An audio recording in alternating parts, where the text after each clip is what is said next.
Villa Park has been a stadium of nightmares for Newcastle United. But is there a way to make it a victory, a dream victory for Newcastle United? Find out right here on Toon Tactics TV, folks. Oh, brilliant from Cher. And now Murphy can take on the shot. Fabian Cher win!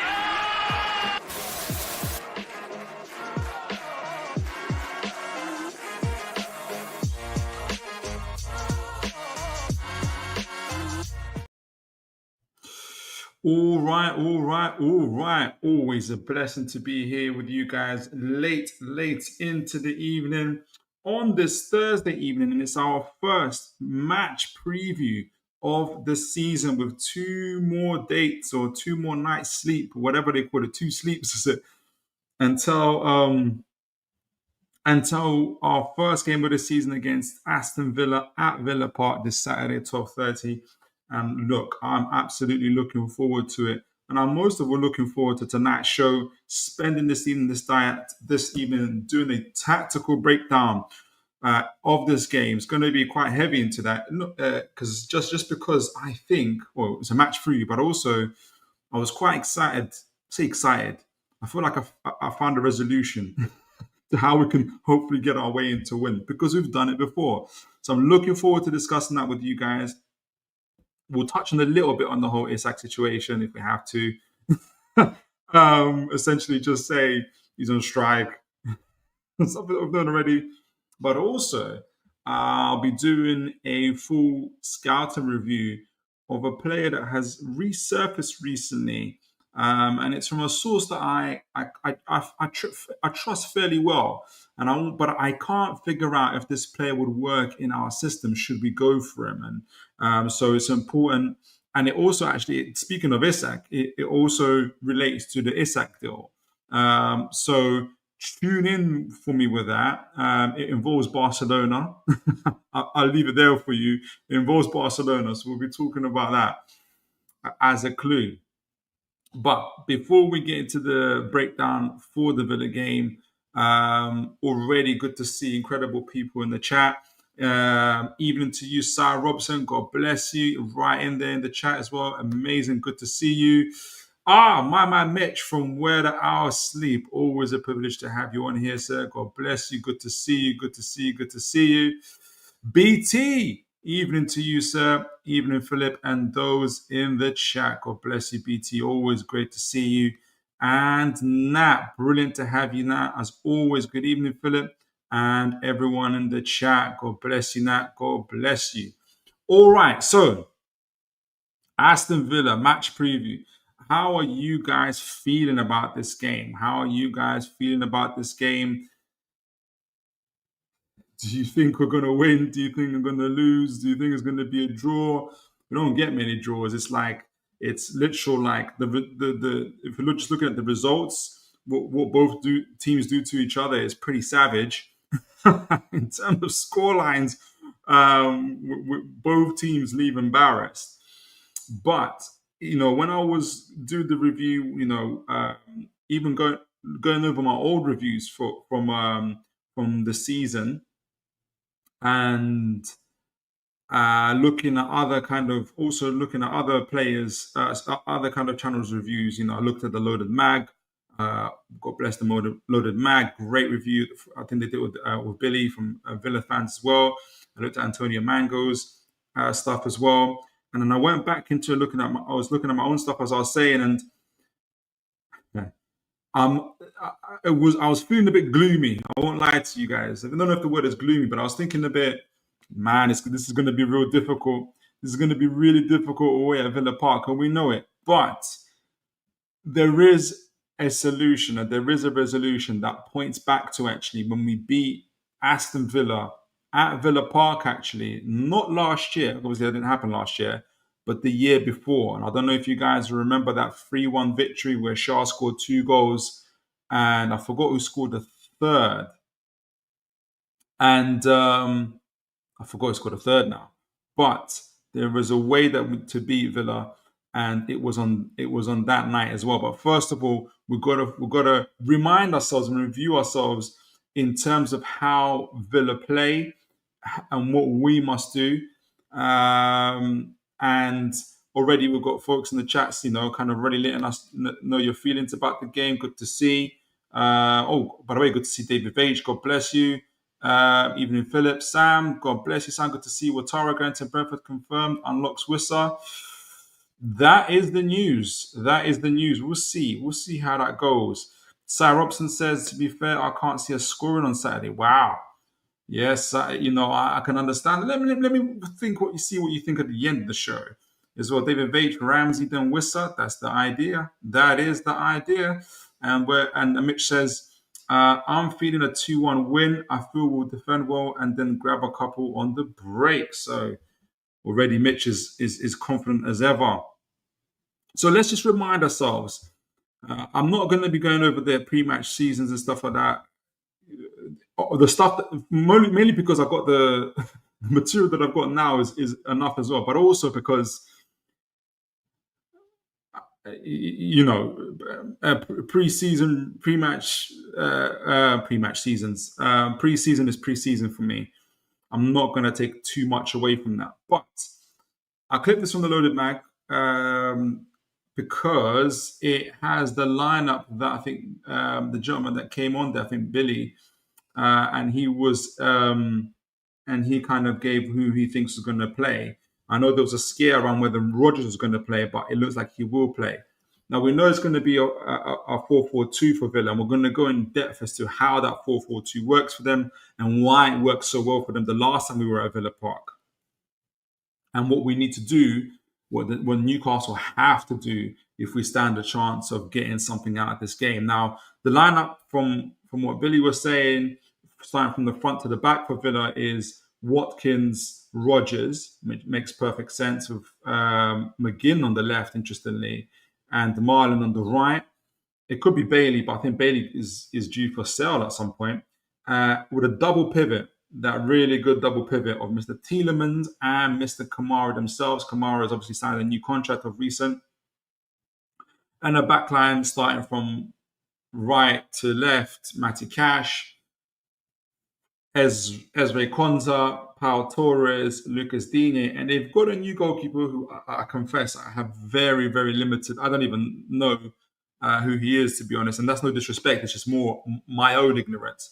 Is Marco, I think, Bislot. So we'll break that down, but he's meant to be good with his feet, shot stopper, modern type of keeper. So we'll see how that goes. Okay. I'm going to leave my lineup right at the end, but do let me know who you guys would like to play. And it might shock you a little bit because I've had a last minute change of who I think should play. Right, so Villa love under Unai Emery. This is them against Man City. Villa obviously are in the claret and blue. City are in the yellow-blue. And they're going from left to right. Now you can see that Villa love to play narrow. You got the four men in the back line, two in the pivot, very clear pivot. Of this time it's Tielemans and Onana, and you got the other four. I think it's McGinn, Watkins. I can't remember who the other gentlemen were up front there. And this is just like in a kind of normal game state against Man City, and you can see that this is their main press from those four there, while the two in the pivot screen the black four, and they make themselves very, very narrow. Now in this game, Villa,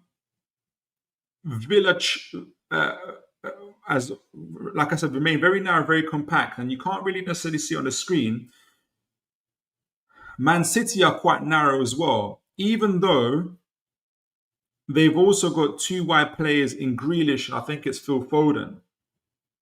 I remember talking about this, that this is the risk Unai Emery took by allowing Phil Foden and Grealish to stay out wide. He took it because he knew, or he took a bet on those two players not being the type of players who essentially would cross the ball into the box first time or hit it early. They would always run to the byline, cut back, and by the time they actually got the ball into the box, or they'll pass it back, for instance, all the players would be back. And so it allowed Villa to essentially be fairly comfortable in remaining narrow, remaining compact, not allowing City to go through the central areas, and then punishing them on the break, which I think actually was what happened in this game as well. And it's partly how they punished us as well. And I'm going to have to remind folks some of our mistakes that we made in the game that we played previously to Villa that made those mistakes as well for us. Now, did I want to show this part? Okay, I'm going to skip that part and get to this part as well. The other kind of strengths of Villa is that they love under Unai Emery to have this box midfield. Now, this is the key part. It's the crucial feature for Villa, because this is what really, really hurts us. And you can see this big, and then I have to big up Antonio Mango for this as well. But obviously, we've also talked about it as well, which is this 4-man midfield. Now, they play with a 4-4-2, but obviously when they attack, it can turn into a 4-3-3. But in this, again, normal game state, it turns into a 4-man midfield. Either things that would happen is that they play with a natural number 10, which is usually Morgan Rogers. So you have the natural pivot of Kamara, for instance, in the game that I think we're going to play in our game will be Tielemans and Kamara, and you have Morgan Rogers dropping in, and you have you'll either have let me remind myself who's playing. Who am I going to say? Who's going to play? So yeah, you'll either have a 4-man midfield of Tielemans, Kamara, either Rogers dropping in, a McGinn to make that 4-man midfield, or a Marlon dropping in. Watkins, we know, always stays at the end of the end of the moves as well. Or you'd have a centre back pushing up, either Pau Torres or Enzo Konza, to help make that midfield, that box midfield right here. And what that box midfield does, what does it do? It helps them to have numerical supremacy in that midfield area, which is what hurt us a lot. And you guys remember from the game that we had last time at Villa Park, 3-on-3, Newcastle were holding it down, keeping it robust, keeping it competitive. The moment Morgan Rogers started dropping in, collecting the ball or winning the ball or getting it past it to him and then driving upfield with it, that's what caused us a lot of the problems, a lot of the dangers as well, and allowed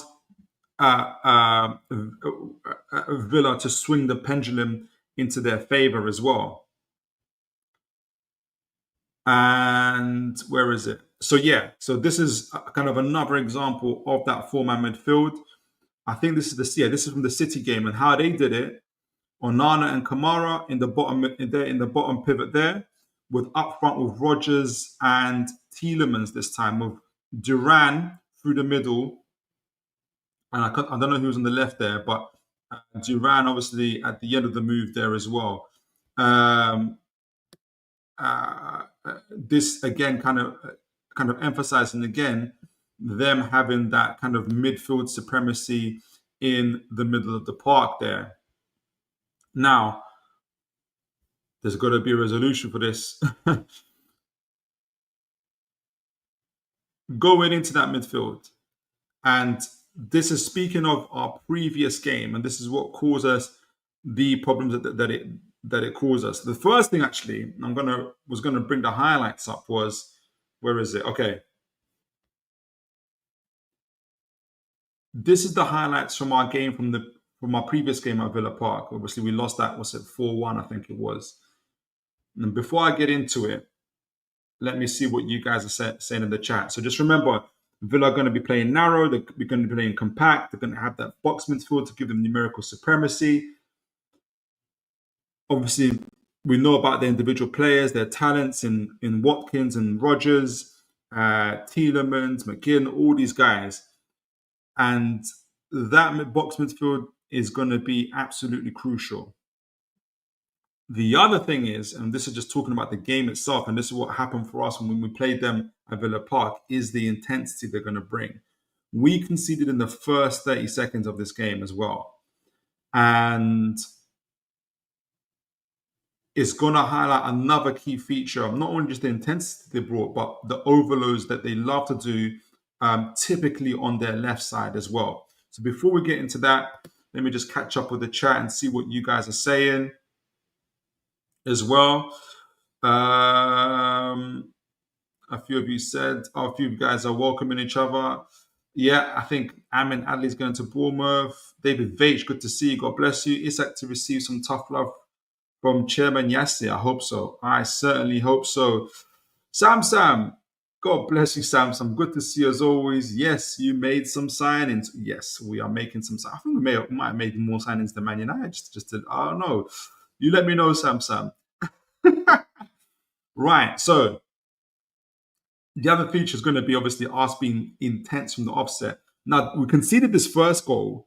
First of all, we had just before Tielemans gets the ball here, the ball goes for a throw on, and I think it's actually Tonali who takes the throw, tries to get it to Jacob Murphy, who's right next to Tielemans here, and it goes directly to Tielemans. Now, already, just from this throw on, where this causes all sorts of havoc from the beginning, because already you've got Watkins here. I think it's Rodgers. You've got Tielemans, and I forgot who the fourth player is. Already here, already ready to cause an overload on us as well. You've got 4 players here against 3 Newcastle players. Tielemans with his pick of who he wants to choose. So the first thing when Newcastle need to do is the first 30 seconds of the game is to be sharp, is to be alert, is to be intense, not to give the ball away in our third of the pitch. That's the first thing that we need to do. And actually, when I show you guys the game that we played against at Villa Park, we showed a very different attitude in terms of how we played in that game. And I'm going to talk about that a little bit more in depth as well. Tielemans, the ball goes to the wrong person totally. It goes Tielemans, the worst player we can give it to. What does Tielemans do? He makes a great decision as always. He gets it over to Watkins. There was a run here made as a decoy run. Centre backs didn't know what to do. It gave Watkins the opportunity to have this cutback. Already you can see a huge gap between our defence and our midfield, in which Watkins cuts into and then finishes it off. I think it was deflected by Shah as well. So again, we've got to start with intensity. We've got to be ready for the overloads on that left. We're going to think of ways of how to combat those overloads as well.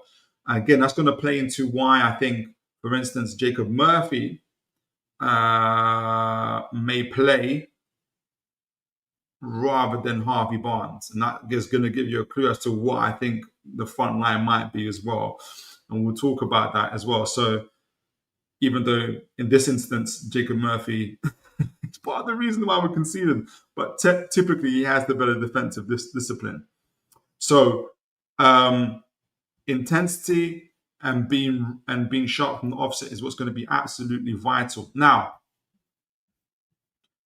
talking about that box midfield, talking about what are the strengths of Villa. I'm going to play a highlight. Well, I'll see how much of the highlight I can play. I don't want to get copyrighted as I did last time, actually. But it's from the Villa game last time, and kind of highlights why that box midfield, those deep runs that Villa are so good at, that hurt us a lot, must be attended to very well. So let me just find it first, but let me know what you guys are thinking so far as I try to figure out, remember where my slides are. And going back again, that box midfield, those deep line runs, going to be absolutely important for us to be on job right away. So 125. Just remembering the minutes of where I put the stuff.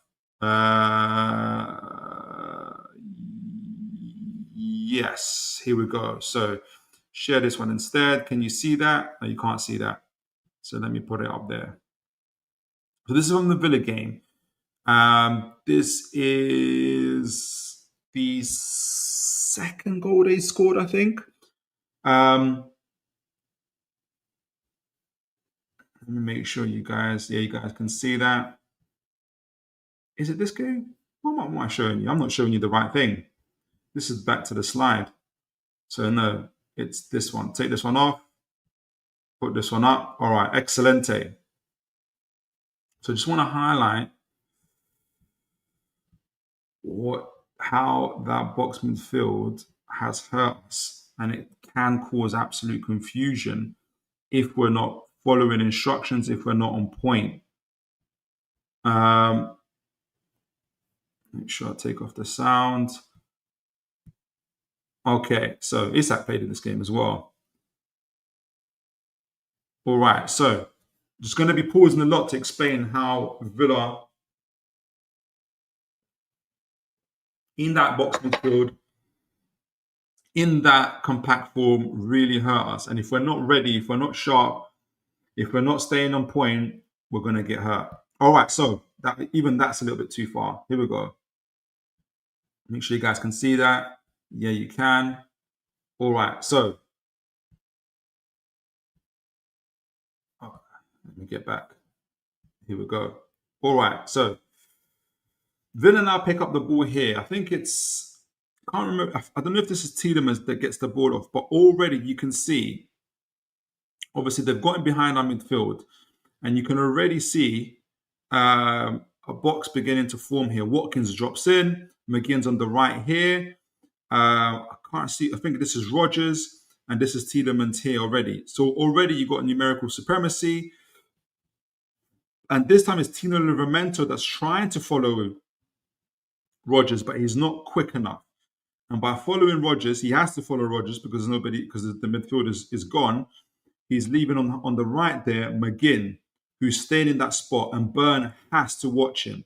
Now, because Burn is watching him, Tino's following Rodgers. Now you've got Watkins in a 1v1 situation with Shaw, and we're exposed. You can see the tons of space here between our midfield and Villa's attack. Now the ball gets off to Rodgers, who wastes absolutely no time in here, because what does he want to do? He wants to get Mr. Watkins here in a 1v1 situation with Shaw, and he's going to be absolutely rubbing his hands when this happens. First, a first-time ball. You can see that Murphy's trying to get back, but he's already in trouble. And on Murphy's left here, and this is the deep line runs from their fullbacks that we've been watching here, is what's his name? Maatsen. Maatsen now is beginning to drive forward as well. He can see an opportunity for space. Jacob Murphy has to get back in time. He obviously doesn't. One-touch football again. Maatsen, who started off behind Jacob Murphy, within a second is about to be shoulder to shoulder with him and outrun him. Burn, who we remember from earlier here, is now worried about McGinn, who's staying just out of his periphery, but he's got no choice. He has to stay stick here with McGinn and follow him. He can't support Shaw. Same here with Livramento. He has to stick with Morgan Rodgers. And I don't know who it's on the right here, right on the right there. But again, we're totally outnumbered. Our midfield obviously have left a huge gap in here as well. So we're totally outnumbered. Already you can see that box midfield, but already totally outnumbering us. And not only that, is Maatsen has joined the fun, and he's about to create an overload down that left side. Again, you can see that running. You can see our defenders backing off. They're praying they can hold them off in time for the midfield to get back. It doesn't happen. Maatsen absolutely runs past. Murphy tries to tell Shaw to follow Maatsen, but Shaw's telling him, no, Watkins is the one on the ball. If I go for Maatsen, then I leave the goal exposed for Ollie Watkins. Burn can't make up his mind whether to come and help Shaw, because McGinn is right behind him, and he doesn't know if the player behind him, I think it's Tonali, is going to get back in time. Livramento is doing his best to keep up with Morgan Rodgers, but that's not easy. So again, you can see Maatsen run into the space, and the move is absolutely killed. You can see Maatsen does an incredible, very good finish, and literally that was all she wrote. And that's how, and that's Newcastle essentially getting outplayed in that midfield area. Another and kind of again losing the ball. Another example is they scored the third goal in a similar fashion here at 1 minute 39. Let me get myself to almost very, very similar, but almost even more annoying to watch, to be honest. Here we go. So you guys can see it right from the beginning here. I was scared you guys can't. My mic is not working again, but it is. Thankfully, it is working. Hopefully, still. Again, back to this box midfield, and again, and I know how I would have been annoyed with this. Let me make sure you guys can see that. Yes, you can. So again, this time it's Onana that's on the ball. You can see the midfield pivot. On the ball, you've got Onana. So right to your right, obviously you can see them on the ball here. It's Onana on the ball, Kamara right next to him. Right ahead of Kamara is who? It's Watkins. To the right of Kamara is Tielemans. There's the box. What happens? You've got a spare man here. There's a gap right in behind, I think it's Barnes here, and in between Shaw. There's an overload here to your left. You guys can see right at the bottom to your left. I can't see if it's Konza. No, it's actually Aaron Ramsey. Jacob Ramsey, excuse me. It's Jacob Ramsey. Thankfully, he's not going to be playing. We had to buy him to make sure he doesn't cause any damage. Jeez. But anyway, it's Jacob Ramsey down that flank, and he's causing the overload. But that's just part. He's causing the overload down that left. But we can already see that we're not getting tight towards their midfielders, on the players on the ball, and our centre backs are scared to push up because they're worried about getting the ball coming in behind, and they're worried that no one knows who's picking up who. You're going to see it here again. Onana's on the ball. I think it's Bruno here, challenge him. Joe Linton here looking at Kamara. And just behind Joe Linton is Tonali, and he's looking at Tielemans. But there's a free man here in Ollie Watkins who's dropped in deep. On the right here, you can see, again, McGinn pushing right up, and he's making Livramento think. Livramento has to stay with him there. And to the left here, obviously, you've got Mr. Jacob Ramsey keeping Trippier occupied. And because he's keeping Trippier occupied, there's no one really to push up onto Watkins. So Watkins is free. So what happens? Oh, gosh. Here we go. Let me go back. Here's what happens here. Brilliant. Thank you, Queen of Heart. I'm coming through right and clear. I was scared. All right. So Onana's here. He's looking. Again, we've moved up a bit. This time is Bruno. Barnes thinks, okay, I can see Watkins is free. Maybe I drop back, but he's not sure. So Onana, but then now that if I drop back, Onana's going to pass the ball here to Maatsen.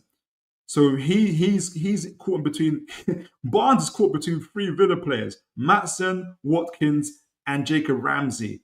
Because that box midfield, you can see it: Watkins, Tielemans, Kamara, Onana is key. He's got that numerical supremacy over our midfield three. Now it's forcing Barnes back, but Barnes doesn't know where to go, where to press. At this point, somebody should be communicating to Shaw to press up on Watkins.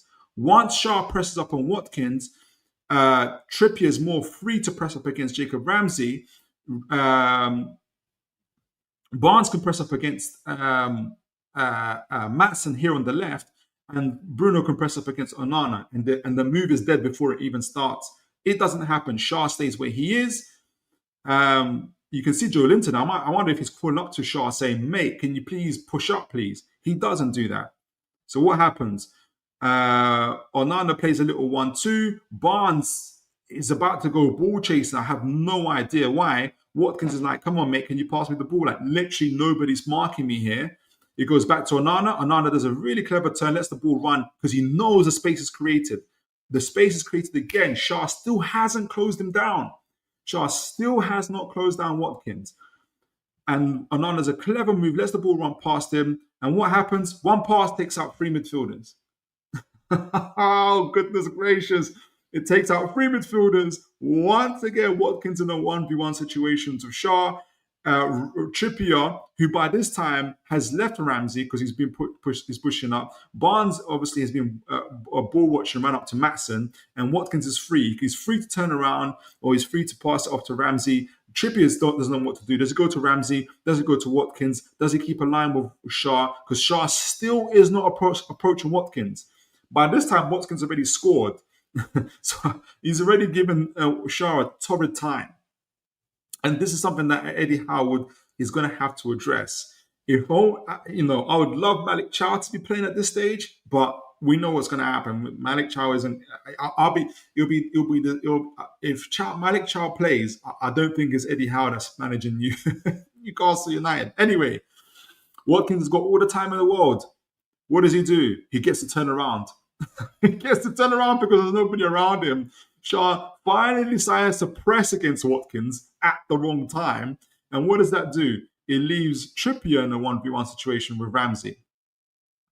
He lays it off to Ramsey. Now it's Ramsey in a 1v1 situation with Trippier in a 1v1 situation with Ramsey. Barnes still can't catch up to Watkins. Neither's Tonali watching Watkins, but Shaw's watching Watkins. He's scared. He's thinking, what's Watkins going to do? So he's not able to double up on Ramsey with Trippier. So Ramsey's in full flight mode here. He's in a 1v1 situation. Shaw's not there to help him. Tonali, I don't know where everybody is. He's in a 1v1 situation. Lovely little, what do you call it? I forgot my lost words now. Little dummy there. Moves into the left. Cut back. Two guys in the midfield. Easy. Go. And that's 3-1. And that's the game done. So, we've gone through the bad part. It's going to get better, but we have to talk about this first. It is going to get better. There is a solution for this stuff, but we have to talk about what has happened if we're not careful, if we don't know, if we continue to, if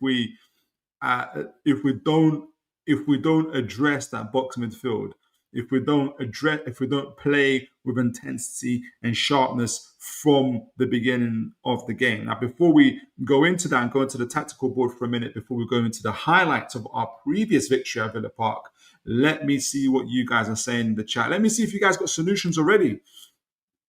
You can already point to one. That is obviously our centre backs having to either push up into support and prevent the box midfield, having that, if Shaw's pressing up from the beginning against Watkins, it frees up everybody else to be able to press with intensity against the midfielders, against the wingers on the side as well. So we'll talk about that in a moment. That's something that Malik Chow is very, very good at. When he gets it right, he's very, very good at it. So already good to see folks in the chat as well, by the way. Aaron Cape, God bless you. Good to see you. Queen of Heart, and reminding folks, please hit that like button. Please continue to like, share, and subscribe. Let me know how many people have liked and subscribed. You guys have been absolutely phenomenal as always. Good to see Kim Cam. God bless you, sir. Great to see you. Great to see you. Great to see you. Great to see Michael NUFC. God bless you as well. Let me know what you guys are saying. Where is the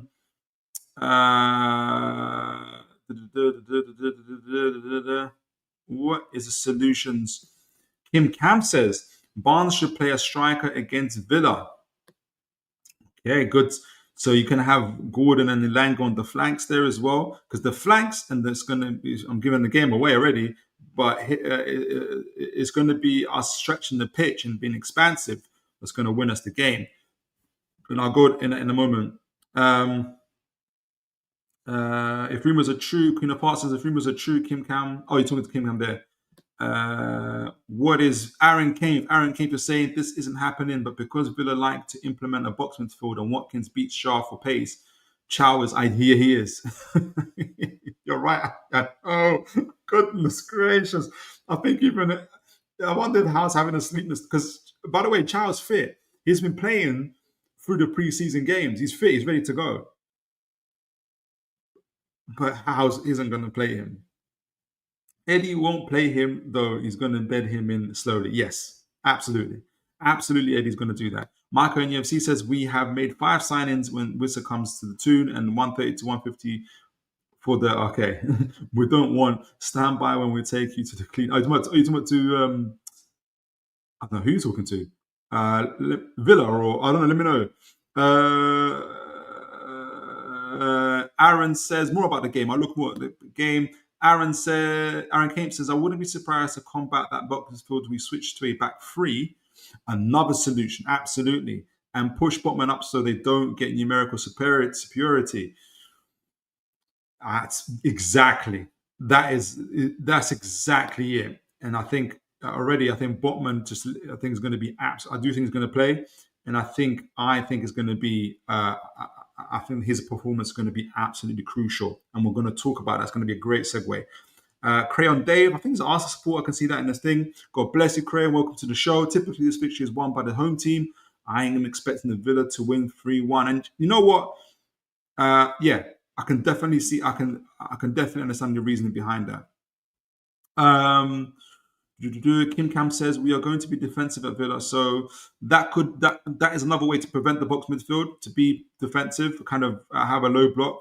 Sarah Robson says Barnes needs to start. Barnes needs to start. He's the only one that looks like scoring until we get a centre forward. Yeah, exactly. Yeah, I can see that. Michael says Wilson Sarr. Okay. Yeah. So, Martin Blanche. No, so not a bad idea.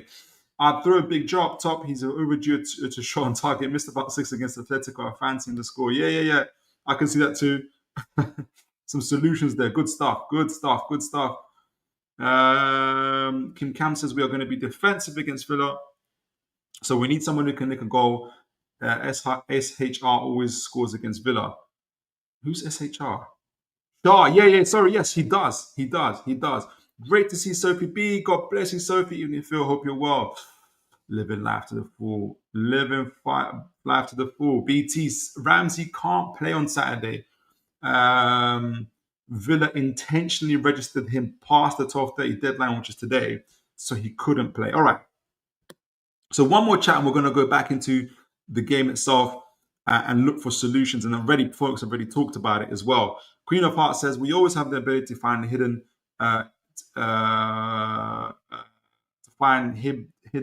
gems, gems which go on to big names. Isak has got big booted, no problem. We will evolve and find another striker with as much ability. Not in time to Villa. Yeah, not in time for Villa though. Yeah, exactly. All right. So solutions.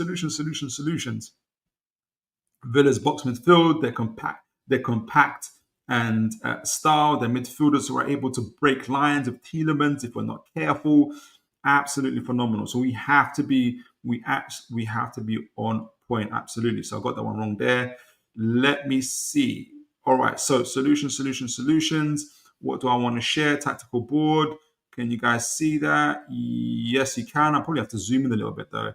All right. So, guys, you're not. I don't know if you're going to like this, but we're all here. We're going to try and think a bit creatively, a bit solution-wise. Now, first, as I was talking to you guys, I was going to stick with the Gordon up front thing and Elanga and then Murphy.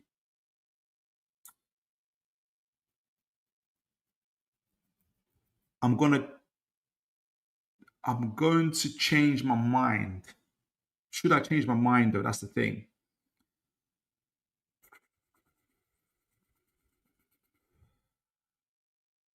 Let's see this.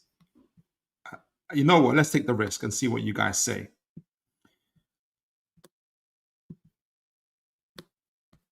I'm going to start with Osula.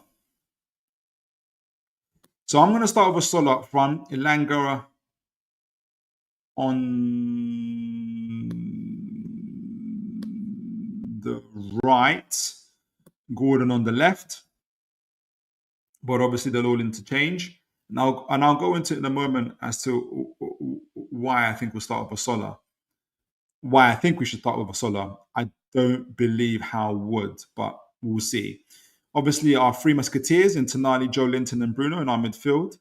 And I've got Tino on the left, because I don't think Hall is quite fit enough just yet, although he had a decent debut against Espanyol. I think Tino on the left with Trippier on the right. Botman and Shaw through the middle, and I've gone for the daring Ramsdale in goal. I just think this in terms of Ramsdale in goal, and I know Eddie Howe. We know Eddie Howe. The likelihood is Pope. I wonder though if Eddie Howe has been burning to play with a ball playing goalkeeper. You've got him now, and he's ready. Why not just start and see what happens? So I'm going to go with Ramsdale. I've taken the risk of Ramsdale, and I've taken the risk of Osula. Now, we kind of already talked about in the chat what happens when Villa come up with this box midfield stuff and they hurt us. Tielemans, Kamara, and obviously they also give their fullbacks the option, and they also like to keep their what do you call it? Their wingers also essentially quite pivoted when they're on the attack. So, okay. 4-2-4. Let me highlight the box here so folks can see. It's going to be absolutely crucial to how Villa choose to attack us. And we've seen it in the highlights already. This is what they want to do. This is all that they want to do. Villa want to be able to create. It doesn't matter who's in that box, whether it's Kamara, Tielemans, or it doesn't really matter where they are either, whether it's Watkins dropping in with Rodgers, whether it's Tielemans, it doesn't matter. It's can we create this box? Can we create this numerical supremacy? As you saw in the highlights, what happens? Who's going to mark who? Because if the centre backs don't push up, Joe Linton goes here, Tonali goes here, this massive space is created. Bruno doesn't know what to do. Does he go back to Watkins? Does he go back to Shaw? What on earth is going to happen? And you start creating these type of gaps. Then you've got McGinn here, keeping Trippier honest. Trippier has to stay out wide. What is going to happen? Is Elanga going to have to drop by? If Elanga drops by, then it allows again the fullback here. I think it might be Maatsen or somebody. They could turn into this almost back three here, and again, you start creating these type of situations where it's absolutely dangerous. You've got a man like Watkins here free, and we know all that they want to do is just get the ball to the free man. Turn, and now Shaw's exposed and he's by himself again, and we're running back. Now, as I think it was Aaron that said it, and a few others, simple. It's simple, but it's hard if you're not sharp, if you're not prepared, if you're not ready. There's a couple solutions here, and someone mentioned it already. Botman pushing up on Rodgers is a good solution, which allows Tonali to move across here, and now Shaw doesn't have to worry so much. The whole move is dead. Bruno on Tielemans. Elanga is watching the run from the fullback, making sure there's no Trippier isn't exposed to a 2v1 situation. Elanga is going to be absolutely important in here, and he's been doing well in that as well, ensuring that there isn't that 2v1 situation. But essentially, Botman pushing up is what stops the numerical supremacy in that middle of the park. Either Botman pushing up for Rodgers, for instance, and keep him honest, or, as we mentioned earlier, Tonali goes back here, Shaw pushing up.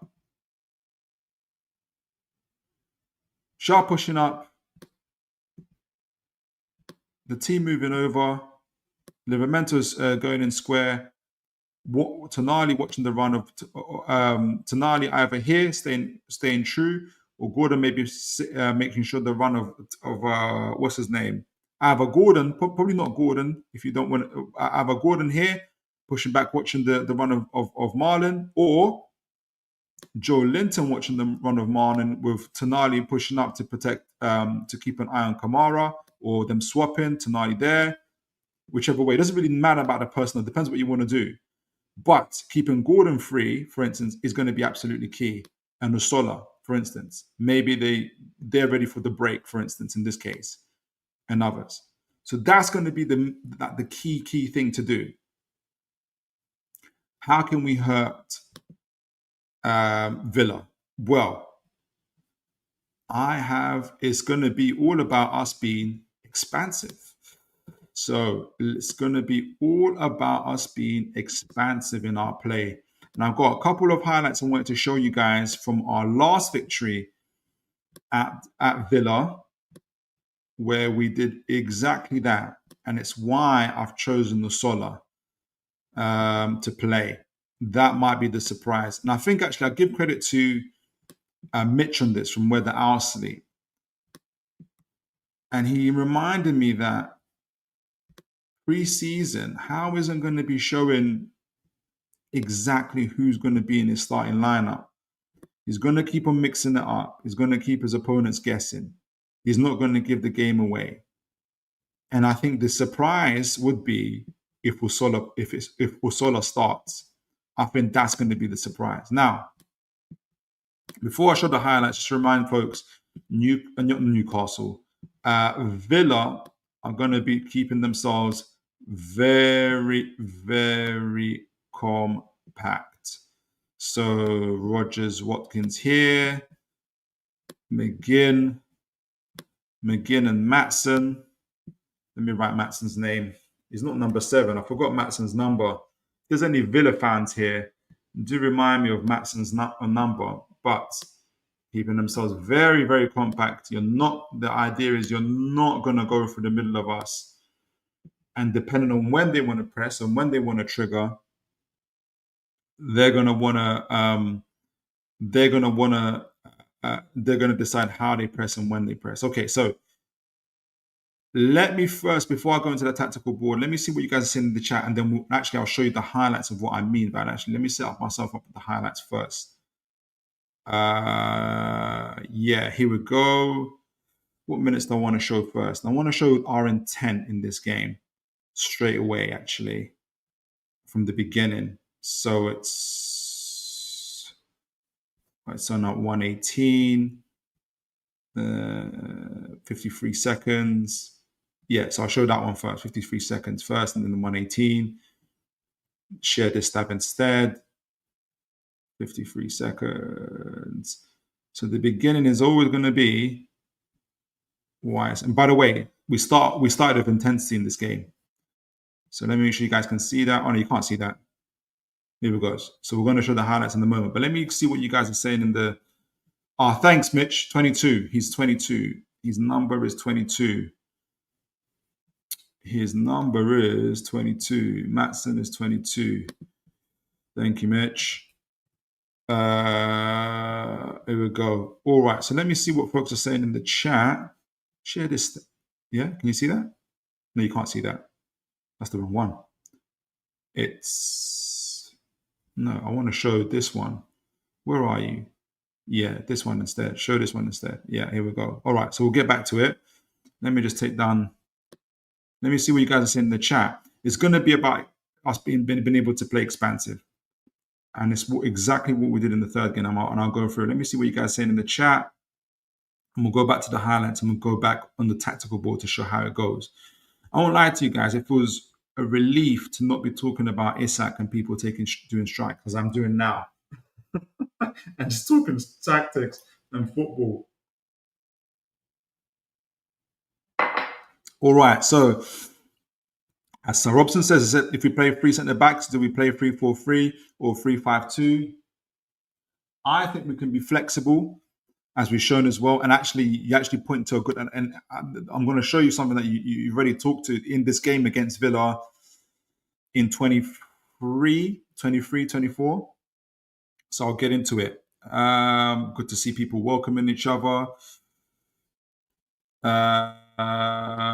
Yeah, Sophie, I agree with you. Ramsey had to be registered by Friday, but there is probably an agreement that he won't play against them. We've seen what he does when he can play as well.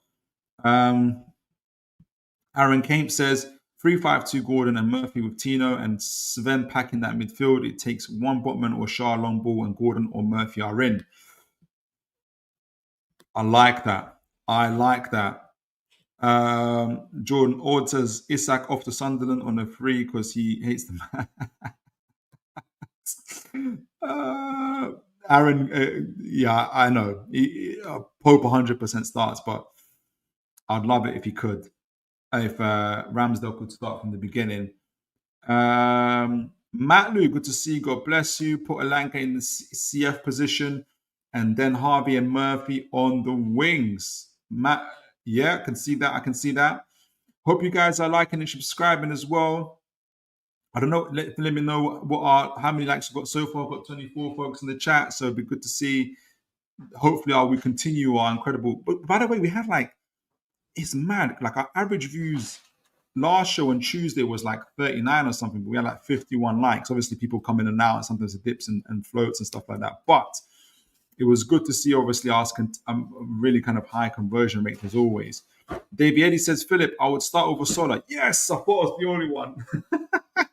At least there's somebody that thinks that as well. But as you said, he will play Gordon through the middle. Eddie will play Pope, in my opinion. Yeah. Hope Park is in the school. Park. Yes. Is in the squad also. I think that lad is a real talent. I agree. I absolutely agree. Mitch says, although we're also in a decent place squad-wise, instead of having to name 3 goalkeepers or a few youngsters that are miles from being from the bench. I agree. We've actually building a very good squad. That's true. Sal Robson says, once we get Ramsey and Wissa through the door, who's next? I personally think that we need to cover for Tonali in the 6. We're screwed if he gets injured. Yeah, that probably means a Willock exit as well, if that were to happen. Michael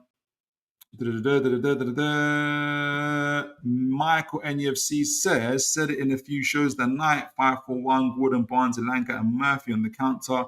Don't need a striker then. That's a good solution.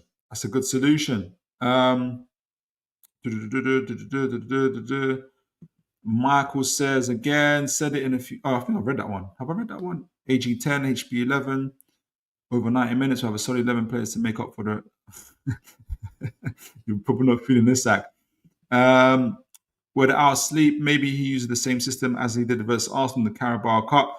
Shuts down the overloads and can be very dangerous in the break. That he has the option too. And a fight for Marcus's counter-attack as well. Cy Robson says, is Hall injured or is Eddie easing him back? I think he's easing him back into the team. And BT, thank you for sending your lineup as well. Predicted lineup: Pope, Trippier, Shaw, Byrne, Livramento, Bruno, Tonali, Joelinton, Elanga, Gordon, Barnes. I think a lot of people would say that too, to be honest. Maybe I'm pushing the envelope too much, but let's see.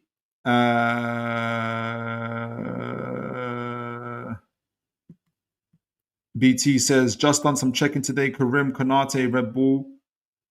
Salzburg is with Unique Sports Groups, same agency as Gordon, Ramsey, Miley, and Chow. Karim Konate. Is that a player that we're looking at or something? Let me know. I'll do a scout report on him. Queen of Heart reminds folks, hit them likes. Cy Robson says we've got 23 likes. 23 likes, we've got 23 viewers. Let's do it. Let's see if we can get 30. If you haven't already liked, shared, and subscribed, do hit the like button, folks.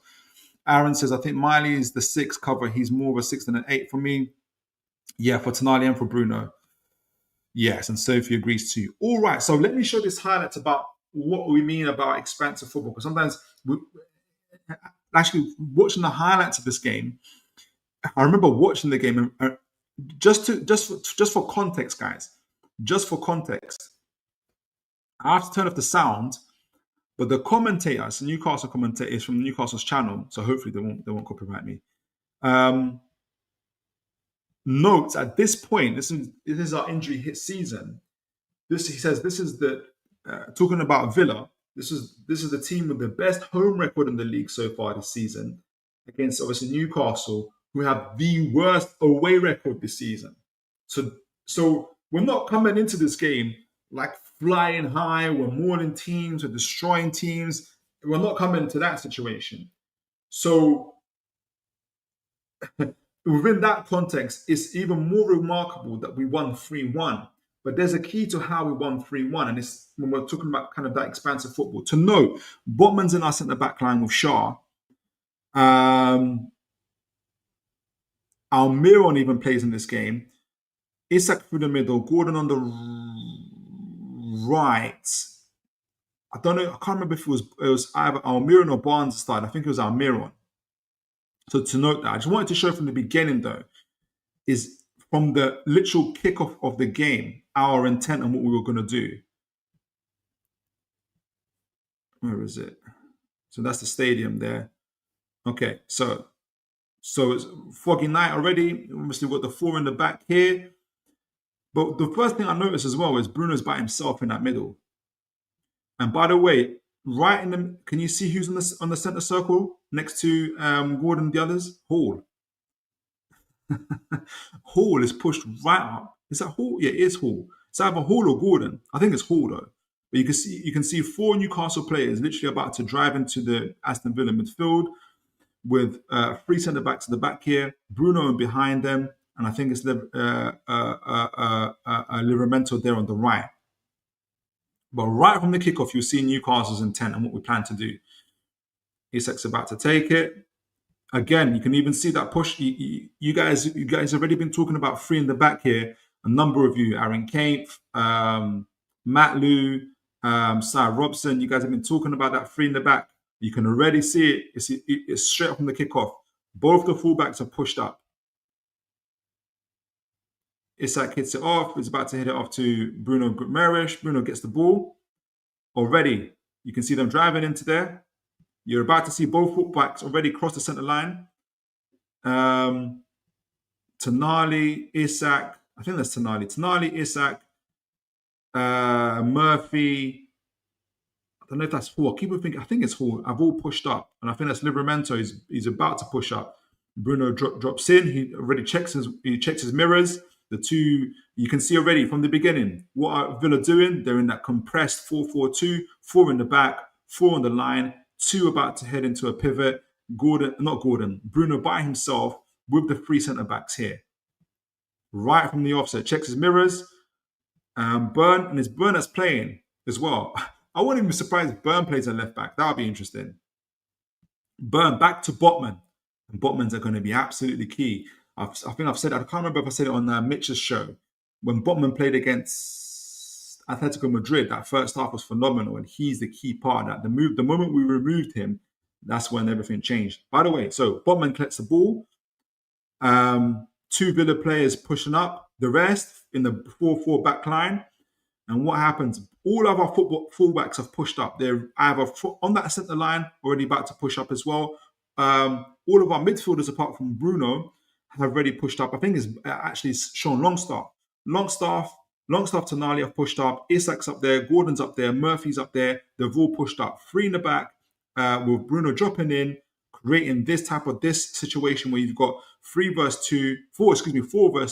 There's no point in pressing. It gives Botman the opportunity. But because Botman's on the ball, he's good on the ball, we know what's going to happen. But the intent is clear. Botman looks up, gets over to the 3 men over there, gets it over, I think it's to Shaw. I want to say Shaw. Shaw gets the ball, another ball playing in the back, and what happens? Shaw's going to launch it. Where's he going to launch it? It's not going to be in the centre of the midfield. Where does he launch it? All the way wide. And I think it's Murphy that collects the ball. Now, nothing comes of this. It's offside. But straight away, you can see Newcastle's intent. And I'm going to fast forward it because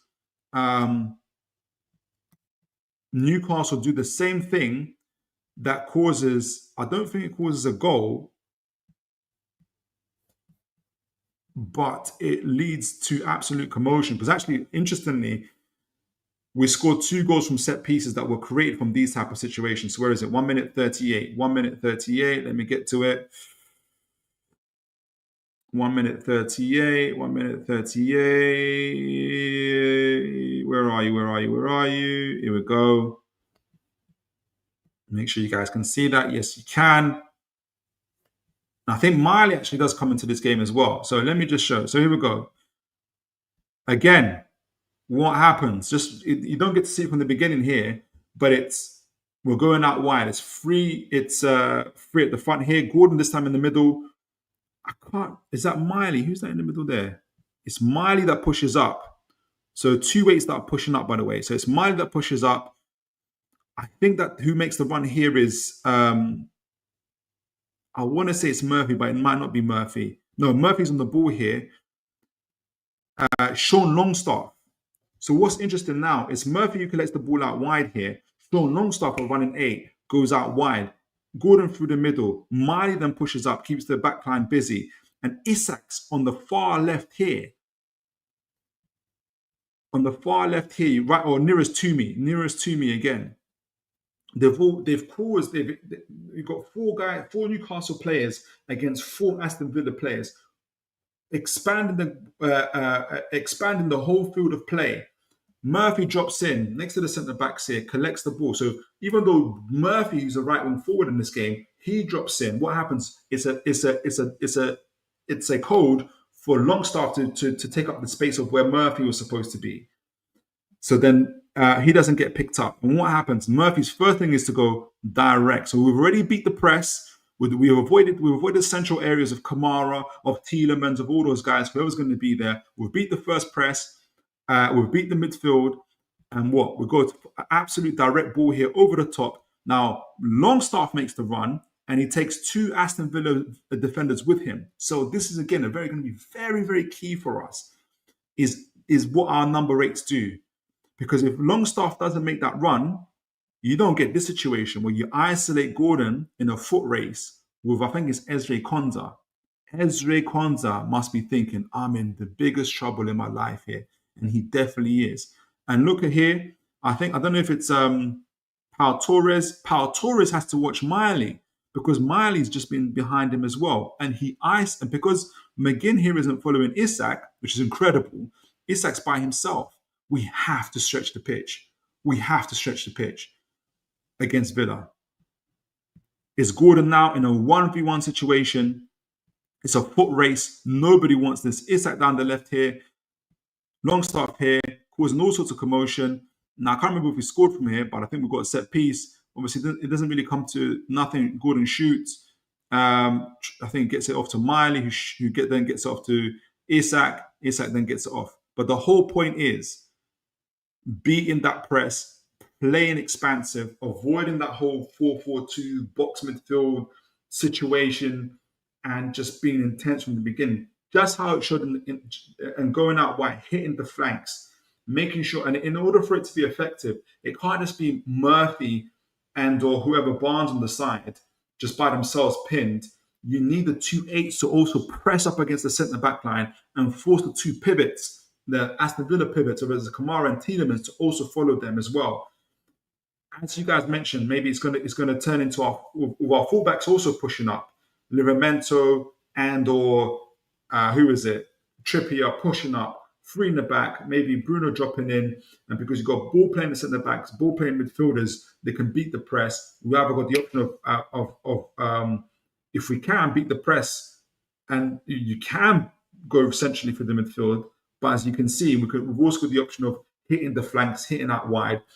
With the 2-8s pressing up, it forces the centre back to have to pay attention to them and leave our wingers and wing our left wing forwards in 1v1 situations against their back line, against their fullbacks. And we won this game 3-1 very, very comfortably. It absolutely forced Villa on the back foot. So it kind of plays out like this in terms of on the tactics board. Where is it? Here we go. Make sure you guys can see that. Hopefully I get time to do the scout report as well. But we're getting there. So where is it? Here we go. So exactly what we're doing in the game. You have the situation here. Where are you? Can you guys see that? You can't see that. As you saw, this is 2 years ago, by the way. And Aston Villa are still fairly much, obviously different personnel, but they're playing that similar-ish style. I think it was Diaby and Watkins that started that game. This time, obviously, it's going to be Watkins and Rodgers. They're going to keep in that 4-4-2, compressed in that middle. They're going to be doing their absolute best to ensure that Newcastle are... there's some sort of numerical advantage. If we're not careful, if we don't know what we're doing, their fullbacks are going to start pressing up and we're going to be in absolute trouble. So what do Newcastle do? And what they did here was, obviously, it doesn't matter who, whether it's Gordon in the centre or whether it's Osula, whoever. Obviously, I don't think it'll be Osula. It might be Barnes. But this is why. Okay, so this goes back to why I chose Osula, and it's the pace. If we can get Ilanga or Gordon in 1v1 situations against Matty Cash or Maatson, or even I think and this is why I've left Barnes on the bench here. I think Elanga and Gordon 1v1 situations against fullbacks is far better than Barnes in 1v1 situation against fullbacks. We don't have a striker. Our striker's on strike. Right? Now, you might say Barnes then. Barnes can play through the centre. And he can. He possibly can. I watched Barnes against Atletico Madrid. And my friend who was with me is an Arsenal supporter. He said that for whatever reason, he just won't take on his fullback. He won't take on his man. Or he rarely does it. Osula does. And with Osula, actually, he's actually better off at playing in the flank. It doesn't really matter that Osula is even centre forward in terms of when the squad is named forward, because what probably happened is Osula goes out on the left or onto the right, and Gordon goes through the middle anyway, as you saw in the highlights. So it doesn't really matter who's up there. But as long as you've got guys that are willing to take on their man in 1v1 situations or their fullbacks, and you probably have a situation where, as we saw in the previous game, Bruno drops in, Joe Linton pushes up. Kamara has to look after Joe Linton. Who's the other number 8? Where is Tonali? Tonali pushes up. Tielemans has to look after him as well. Whether Tonali does anything here, they have to present a danger where they're at least willing to run into these spaces. If Tonali doesn't run into the space, or Joe Linton doesn't run into the space, as we saw Longstaff do, what then happens is, if they just stay where they are, essentially, what then happens is, it doesn't matter if the long ball comes in. Elanga is in a 2-versus-1 situation. That's just a waste. That's just a waste of a move. So Tonali has to make this run. He has to fall. If Tielemans doesn't follow him, he hasn't got the greatest recovery pace. He has to force Torres to also look after him, and then that leaves Maatsen and Elanga in 1v1 situations. And I know who I'd back. Okay, so let me just get that. First of all, let me just, before I jumped ahead a little bit there. But so you got Botman, Bruno, Shaw.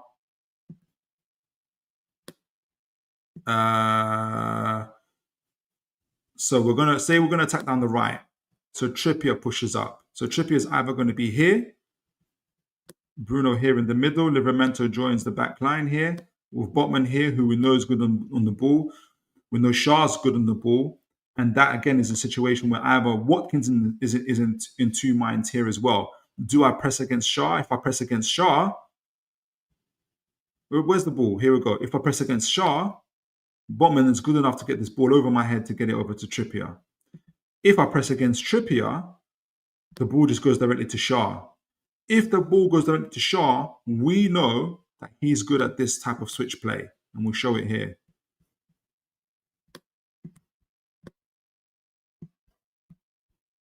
If the ball goes to Shaw, and McGinn chooses to mark Trippier, we know that Shaw's excellent at these switch balls. And what happens? Joe Linton is doing his job. He's doing that run that we saw Longstaff do. He's doing his job. He runs. And what's his name? Ezra Konze follows him. Osula then takes up that gap in the middle. Kamara has to follow him. If he doesn't, he's going to be in trouble. Tonali makes his run. And what happens? You leave Matty Cash, unless Marlon isn't either follows Gordon or he doesn't, or he stays up in the press as well. You got the switch ball here, and you leave Gordon in a 1v1 versus Matty Cash. That's going to be key. That's going to be key. Or, as we said earlier, remove that. Remove that. McGinn chooses to go up towards Shaw. Watkins either chooses to try and close Botman down. The ball can always go to Bruno. Tielemans has to follow him or stay where he's at, and then Bruno has the if he's not, we know Bruno has the ability to be press resistant and get past Tielemans if he's not careful. Either situation, it leaves their backline exposed. But Watkins isn't going to do that. He's going to make sure that that passing lane is closed. What they're left with is they're going to try and make the cause Botman to have to make the harder ball, but he's capable of doing it because Botman to Trippier. And once that ball gets over to Trippier, you've got now you've got Tonali hopefully making runs. Pau Torres has to follow him. Osula making runs. Kamara has to follow him. Joe Linton hopefully making runs. Ezra has to follow him. And then Matson's in a predicament. He's now in a situation where Trippier is going to get that ball over to Elanga. And we all know what's going to happen with Elanga and one-on-one situations with Matson. These type of situations. But this, in order for these moves to be happen, the eights have to advance. They have to run into the space. It has to be a situation where Villa are scared that Elanga and Gordon are going to be left in 1v1 situations with Matty Cash or Matson, whoever the fullbacks are. They have to run into those areas. This is partly why I don't think Barnes is the most suited to this game, because even what Newcastle have the choice to do is Gordon goes through the centre, Osula down the right. Osula has the aggression, the pace, and the willingness to take on his fullback. Barnes is very much like an inside forward. I don't think he has that. He doesn't have it as much in him. That's why I'll play Osula. So that's solution. You guys talked about three in the back. This type of triangle with Bruno, Botman, Shaw, Bruno, Botman, Livramento, whoever drops it back is going to allow us to beat the press. We have to be intense. We have to, our fullbacks have to be, our centre backs have to be ready to step into that midfield, be quick on Watkins, be quick on whoever is there, Watkins or Rodgers, when we're off the ball as well. But there is a way to win it. There is a way to win this game.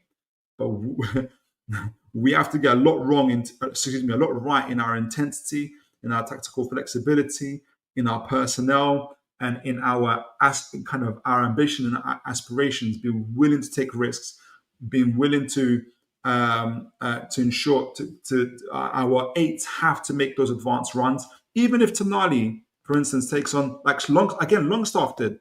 Tonali, for instance, or Joe Linton on the other side makes the run on the outside, and Elanga slots into the middle.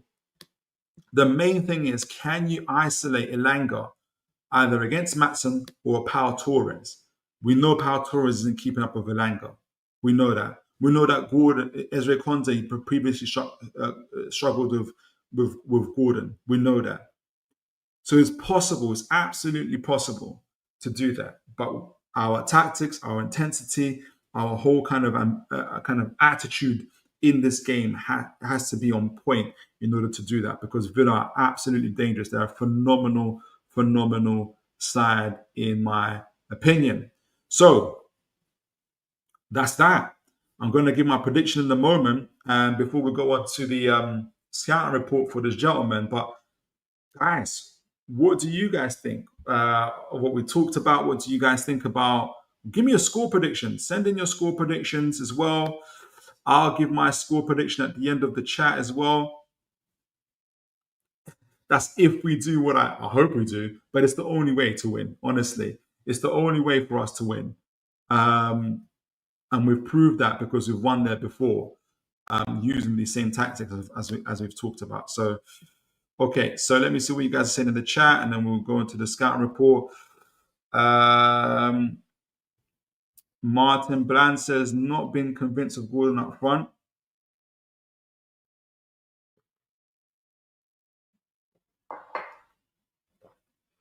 Not been convinced of Gordon up front. It's like he doesn't know what to do.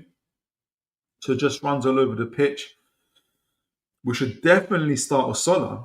Okay, so I'm not by myself again. Great. Or try someone else. Maybe Elanga. Temporary stopgap.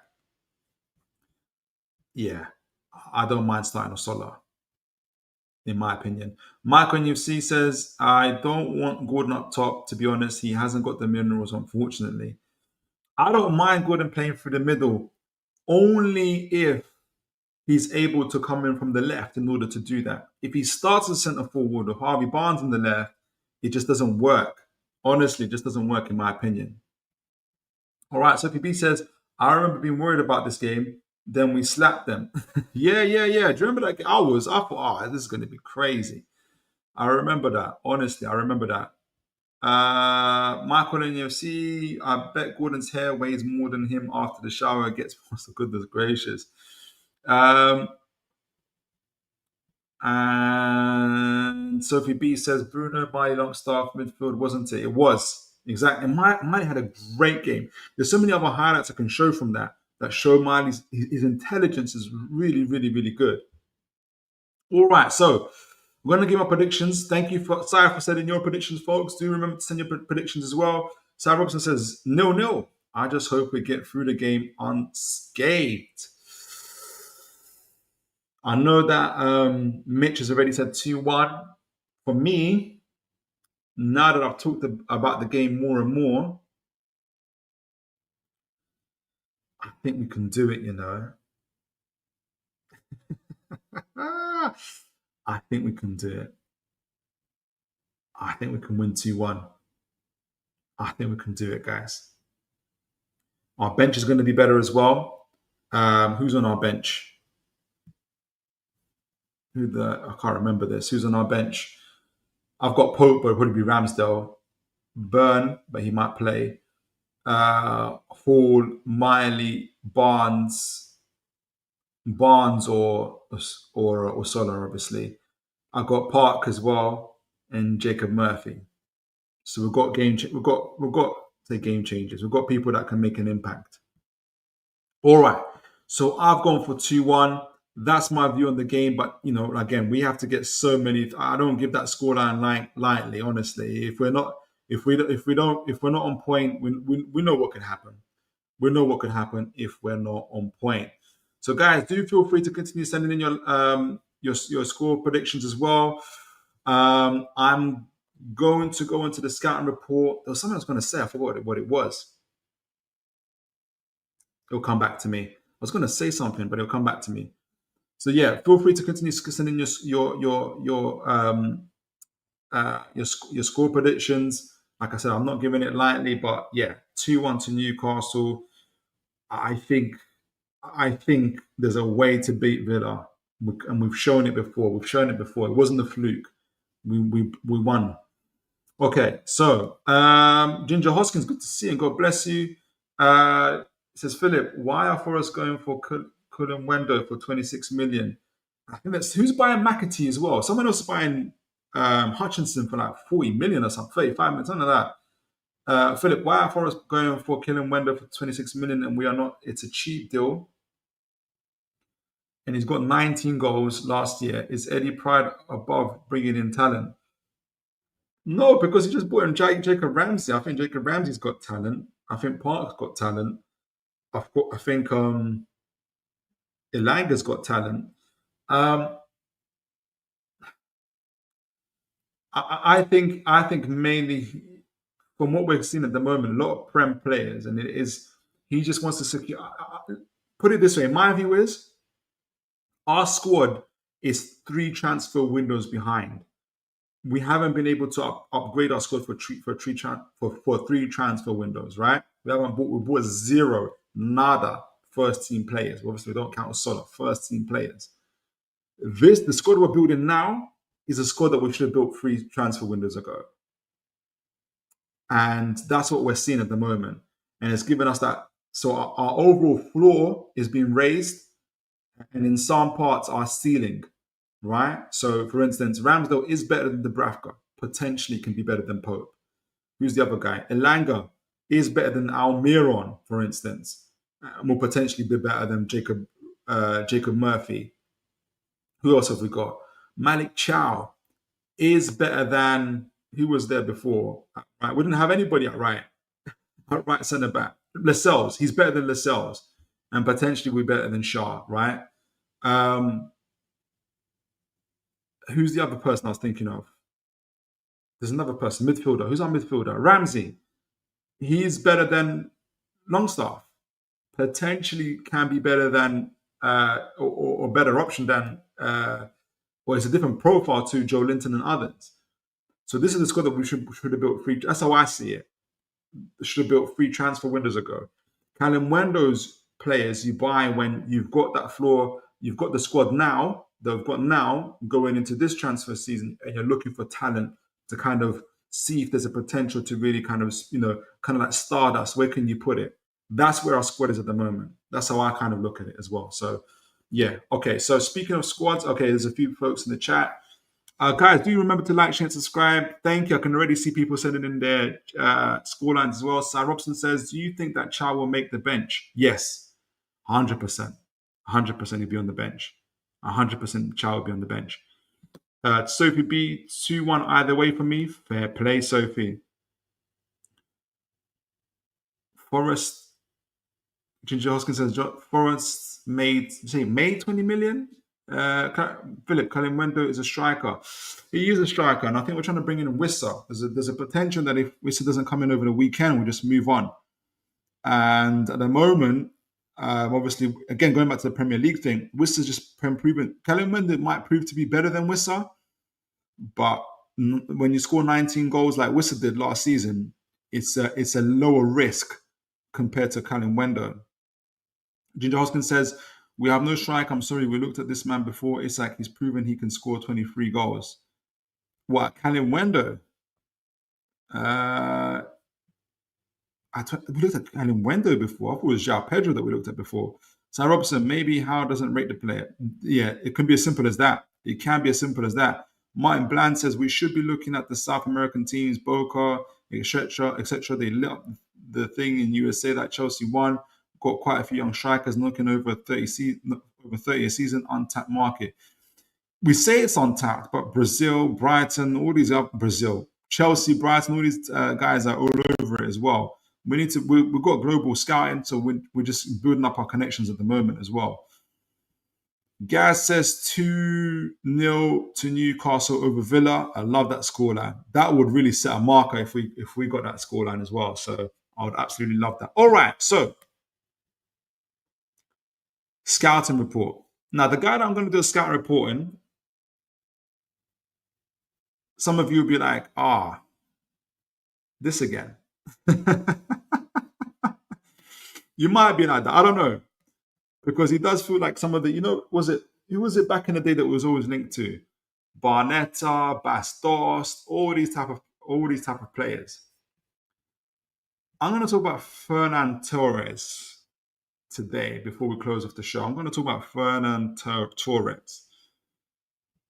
Now, NJB, Nigel, is an Arsenal fan. He's I don't think he would want to describe himself as an ITK, but I found him to be fairly reliable when it came to transfers. So let me zoom in on this. And he came with this news I thought was interesting and made fairly good sense. So Newcastle says, NJB says, Newcastle have sounded out Fernan Torres over a return to the Premier League. Inside source saying they believe this may be a wider scope to try and tempt Barcelona with a player plus cash deal on preferable terms. Could this be Isak being shipped out of the Premier League?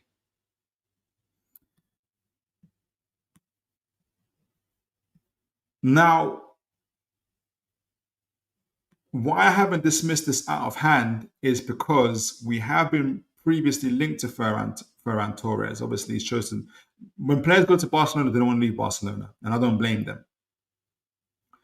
But I was just with the first line. But Ferran Torres, now that Rashford has come in and there's other players playing, he has kind of dropped down the pecking order. And there is news that he kind of feels, the words being used that he feels betrayed and things of that nature. Whether that's true or not, I haven't had time to fully look into it. But the reality on the ground is he has fallen further down the pecking order. So it's not like he's first on the list at the moment, right? And at the moment, Barcelona are also struggling to register players like Rashford. They can't register him. So this first line makes sense to me. And the inside source talking about a player cash deal with preferable terms. Newcastle, I imagine, do not want to sell Isak to another Premier League team. So this works for Newcastle to be able to sell Ferran Torres to a club outside of the Premier League. And we know that also Isak, obviously, he loves Spain. From what we remember, he played for Real Sociedad, he speaks Spanish. And Barcelona are a great team. He doesn't mind, I'm sure he wouldn't mind playing alongside Lamine Yamal and Pedri and the gentleman over there. In fact, Lewandowski, who would be his direct rival, has been rumored with a Saudi deal. Big up Piff. So this isn't preferable terms, makes sense for us. Like we don't be surprised, for instance, if we sell, if the deal does go through, players cash deal, which are rare deals to be honest. It's like 70 mil, 80 mil, so we can pay off the book value plus Fernan Torres. You can see Newcastle making that type of deal, honestly. They make the money back on Isak and they get another player in. I can see that happening. Could this be Isak being shipped out to the Premier League? Yeah, I could see that deal being happening. And like I said, I don't mind the source, and I can see it being a realistic thing. The thing that is holding me back a bit in terms of Ferran Torres himself, and I'm going to go to the scouting report, and I think I've done it before, but it's an interesting one. This is from, I always love reading Coach's Voice scouting reports. Ferran Torres, La Liga Player Watch. Now, this was done in of January 2022. So I think he was still at Man City, possibly about to make his move back to Barcelona as well. So January the 14th, 2022. What holds me back from Ferran Torres is that I don't see him as a striker. And he's described even in this scouting report as an attacking midfielder, but also a forward who likes to play on the right. If at best, I kind of see him as a supporting striker, almost like a Nicholas Jackson in terms of his link-up play, but he's obviously more refined. And I think he's probably a level above in various aspects of his game. So I want to get you guys' views in terms of, do you think this is a plausible story? But also, what do you think of Ferran Torres, the player? Does he fit into our system? Could he make an impact? Does this deal overall essentially make sense for Newcastle United? Now, before I just really go into the scout report, we've got a few folks in the chat already, so just want to acknowledge that as well. Ginger Hoskins says, it's my Wissa here. Wissa is 29, 3 years max. Our manager and scouting team has improved this bench, but not made the team better. We're going to be embarrassing ourselves against Europe. One professional seller cup. We'll see. We'll see, Ginger. We'll see.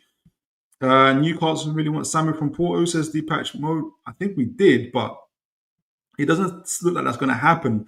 I think the 80 million pounds, I think, or euros, I don't know, is kind of seen as too high. So it doesn't look like a deal that we're going to get over the line. But let me see what you guys are saying about Fernan Torres before we get into the scouting report.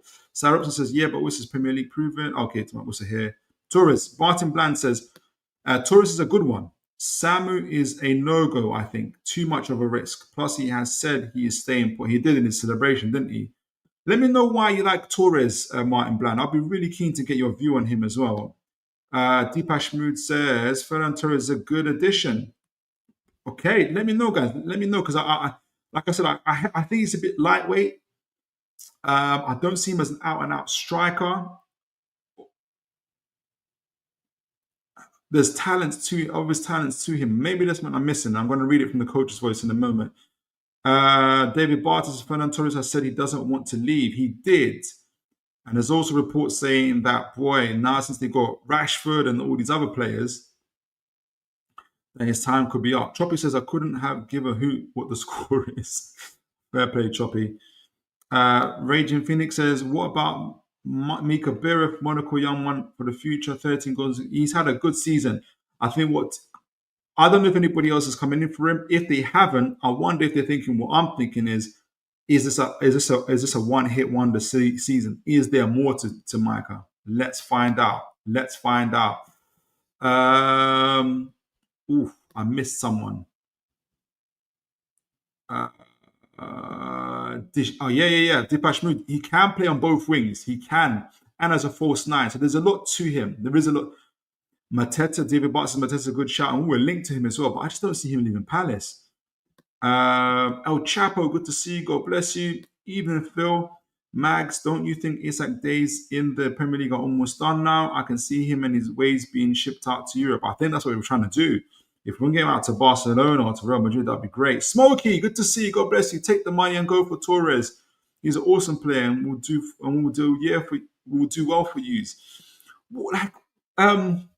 But when I'm saying, what do you think is good about him? But like I said, my concern is that he feels a bit lightweight, even though he's about 6 foot. But anyway, we'll talk about him. I want to get his report. Let me see. Michael Berry is a good shout. Mitch says Mateta would be a great buy, but Palace will still want money. Will still want silly money. Would like Torres, but much like you, Philip, I don't think he's a striker in the Prem, and we're covered out. We're covered out wide now. Smokey says, guys, yes, please do hit the like buttons and subscribe, folks. It'd be great to have you. Great to have you guys on the channel. BT says Torres possesses a good pace. He can play on either wing as a central striker. Torres is known for his higher work rate and willingness to press and win back possession. He is. You're right about that, BT. Absolutely. Sarabson Ferran Torres is similar to Ricardo Ramos, centre forward, to have a great skill set which can assist. Okay. So a few of you liking him.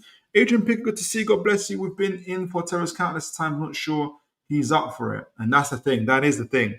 Mighty Win, good to see you. God bless you. If he's that good, why don't you go for yeah, Smokey likes Torres, to be fair. Smokey likes Torres. All right, so let me read this scouting report, get a bit more of a feel for him, hopefully get some time to show some highlights as well. So just to remember, this is 3 years ago, but obviously it gives a good profile of Torres as well. By the way, just before I get into that, actually, because I want to see how Torres. This was when 2022, right? When was it? 2022. When did we do this? When was this caption? This was in.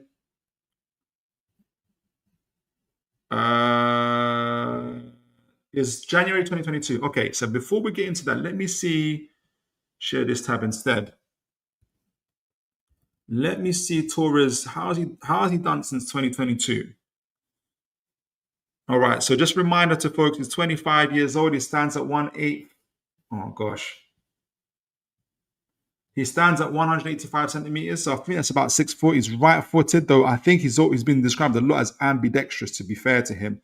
He has a contract that runs out in 2027. So he's got 2 years left on his contract. So I can see why Barcelona, this is a dangerous period for any team.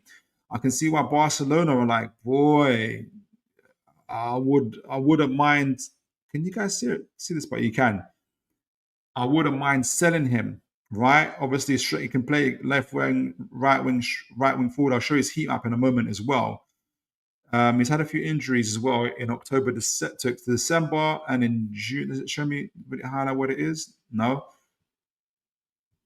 He was out for a couple of months, and in June as well. Okay, and what else? I wanted to show. So yeah, he's got career highlights so far. So in this season just gone, can you guys see that? Yeah, you can. So in the season just gone, he's played 45 games, but not started. Obviously, he's played less than 2,000 minutes. So that lets me know that he comes in as a substitute quite a bit. 45 games, 19 goals, and 7 assists across all competitions. So that's what, 26 GA of 2,000 minutes. That's a good return. The year before, he didn't play much more than that either. He played about 70 minutes more. 2,000 minutes, 42 games with 11 goals and 3 assists, so 14 GA. The year before that, again, less than 2,000 minutes, 45 games, gone with 10 GA with 7 goals and 3 assists. So he's actually improved year on year with the same time. So like less than 2,000 minutes, but he's improved. So he's done more with the time that he's given. Okay, interesting. 21-22 season with Man City, went in the Premier League, or going from Man City to Barcelona. He must have left in January or something. 10 goals, 7 assists. He would have been 22, 23, 2,500 minutes. Now, when he was in Man City, played 2,100 minutes of 36 games, 13 goals, 3 assists. So it's not a bad return. Let me see his heat map just to show where he's playing, where he plays the most. Where's the heat map? Usually I see that. There we go, heat map. Can you guys see that? Let me zoom in a little bit. Because he kind of plays everywhere, right?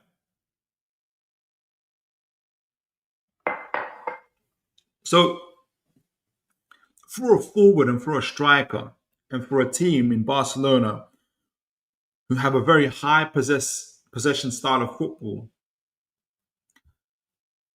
Torres doesn't spend too much time in the penalty box. There is obviously highlights here on the right side, through the center, through the left. You can see it, but not too much time. If you see that, other players, for instance, which is interesting. In fact, I'm going to compare him to. I'll go back and I'll compare him to Lewandowski, for instance. I'll compare him in a moment.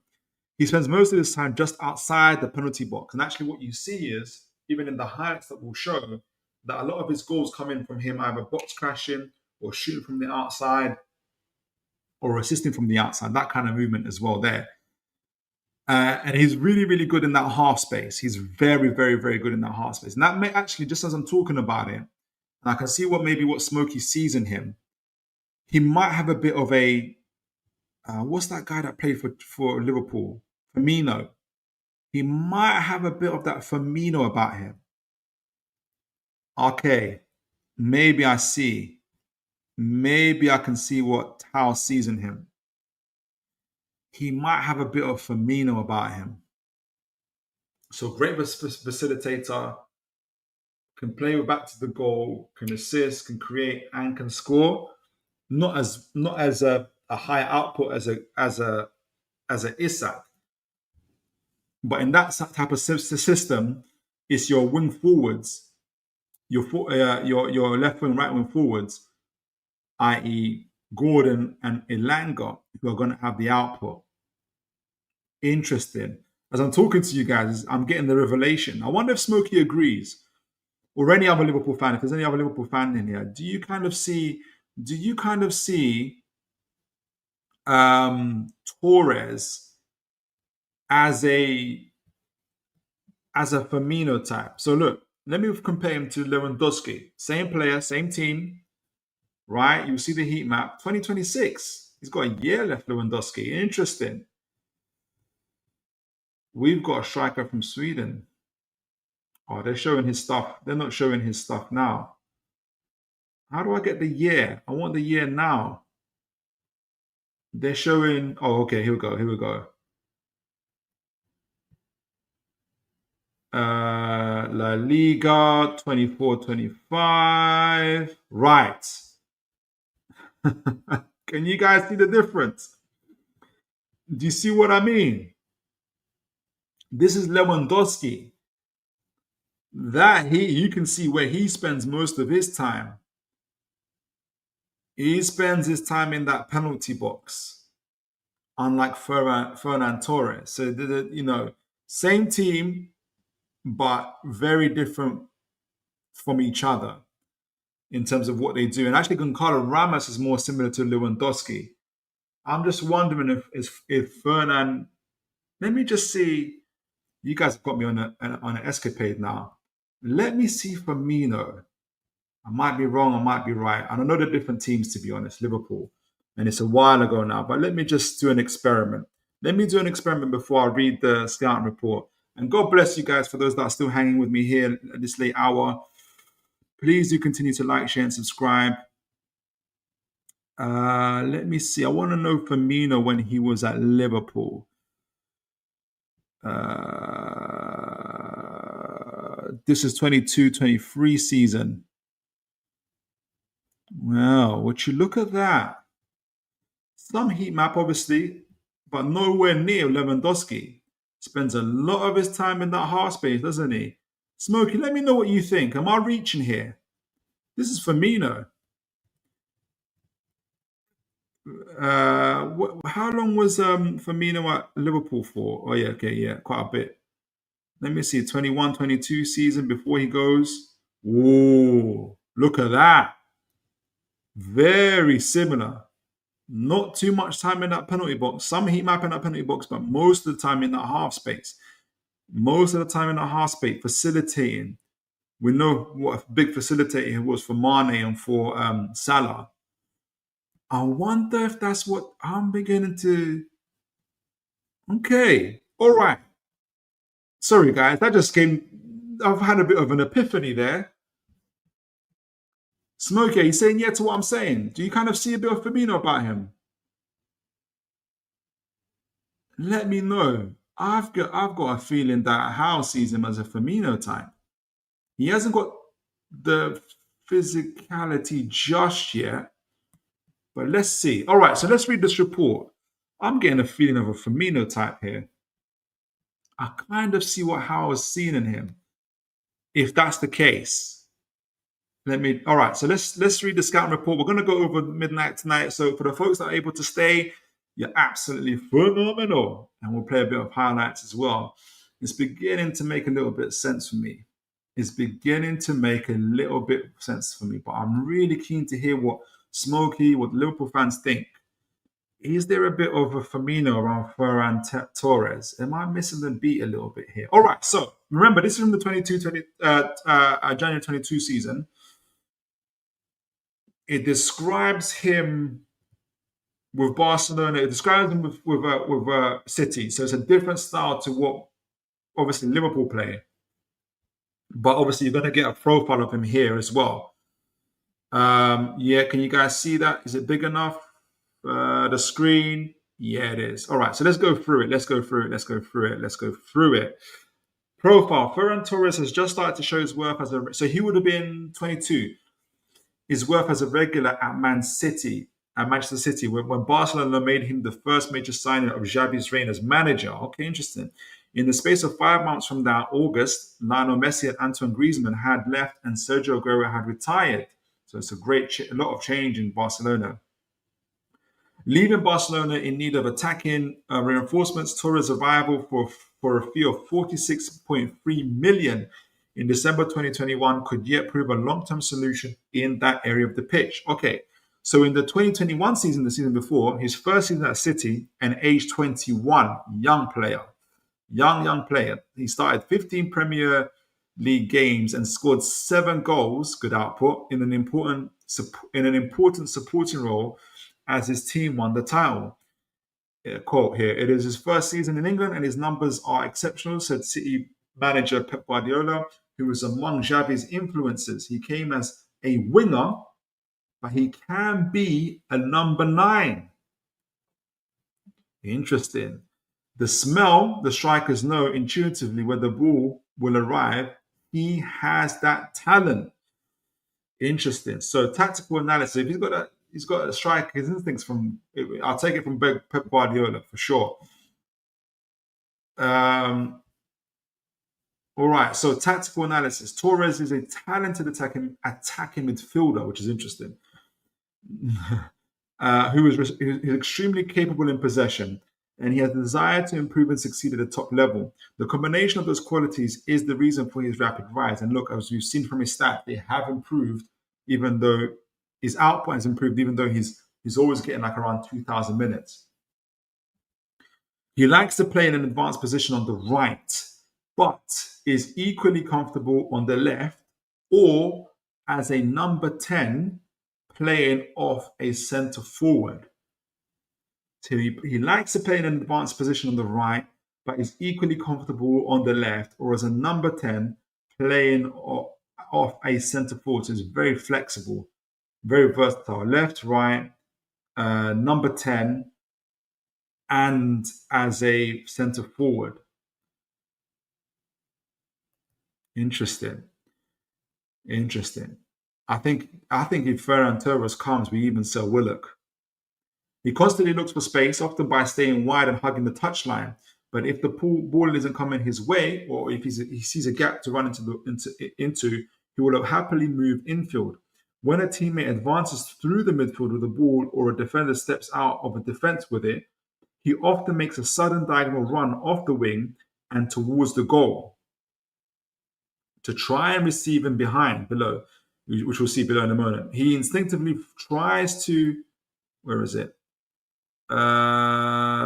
instinctively tries to find the route to goal at every opportunity. Whenever he receives the ball, he looks to turn on it and progress play. So when he receives defeat out wide in space, he will dribble diagonally towards the goal.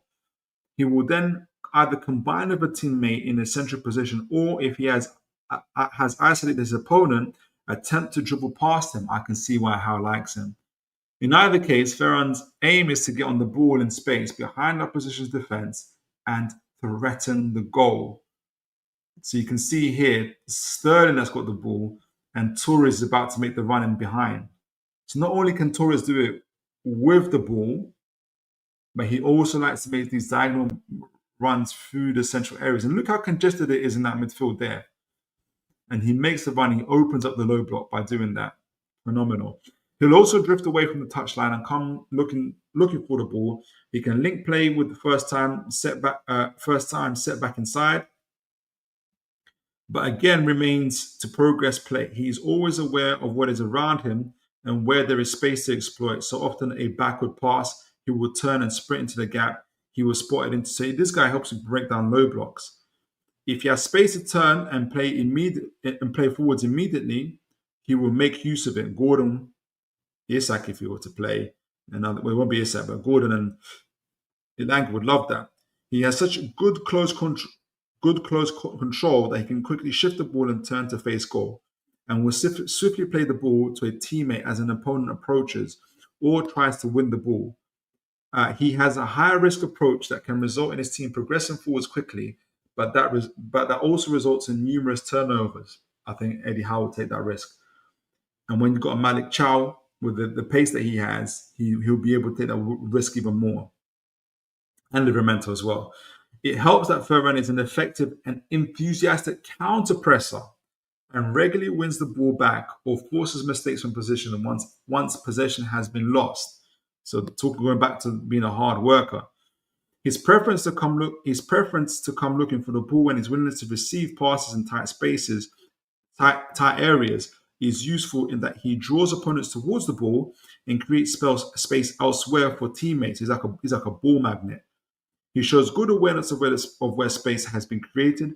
He often positions himself to receive in an area between a central defender and a fullback, with the intention of forcing one of them to move towards him before scanning around so that he knows which player has approached him and where the space is. Doing so particularly useful when he has the freedom to roam the final third to drag defenders out of position. You can see him here walking the light blue, about to get the ball off. Whereas Torres is right there, creating that space in that, not too close, but he wants to run into that. He receives the ball just before that half space. He's able to turn and then to run into it. So role at Manchester City. City change formations regularly, and Ferran therefore featured in a number of positions where he has most often deployed on the right side of the attack in a 4-3-3, which we play. When he played there, however, City's approach was slightly different to when Riyad Mahrez starts. Mahrez will hold a wide position, stretching the opposition's defence as much as possible and looking to receive to feed. City's right back will then move into the narrow position to create a double pivot in central midfield, which makes sense, or provide underlapping runs. When Torres played, he drifted in field, and then the fullback attacked around the side, which would be, for instance, Tino Livramento. He is more comfortable moving into central areas, and his teammates adapt to that. So Torres showed impressive maturity and versatility after moving to England by maintaining high standards, regardless of his position and the system he was expected to fit into. Eddie Howe loves that type of player. His skill set in particular, his desire to come looking for the ball and the ability to receive in tight spaces, again, breaking down low blocks, led to Guardiola fielding Torres as a false nine, a role the City manager believes Torres can play long term. Very, very interesting. City are extremely fluid in possession, and Torres' movement in deep position helped move the opposition's defense around and create a space for midfield runners to sprint into. Where is it? To sprint into overloads. Where is it? Where is it? I missed that part. Okay, so under Guardiola, City are extremely effective at finding a route into space to either side of the 6-yard box and then playing the ball across for someone to finish. When Kevin De Bruyne, who has played regularly as a false nine for City, is their nominal striker, they lack a goal scorer to attack the area in front of goal because it is not the Belgians' game to try and get onto the end of a crosses. Torres, on the other hand, makes clever movements close to a goal and shows a striker's instinct to, and there's a highlight to show this actually, to react to loose balls. He's also versatile and professional enough that he would willingly adapt to whatever the manager asks him, and that would only help his chances of more success in the future. He got him a move to Barcelona and to City, hopefully to Newcastle. So you can see him here. Fernan Torres in the false nine with Pedro and Gavi behind him, Dipe and Ansu to the right. So you can see that there already. Or Fernan Torres on the right here next to Dipe as well. Very flexible. I see him as Firmino for Liverpool.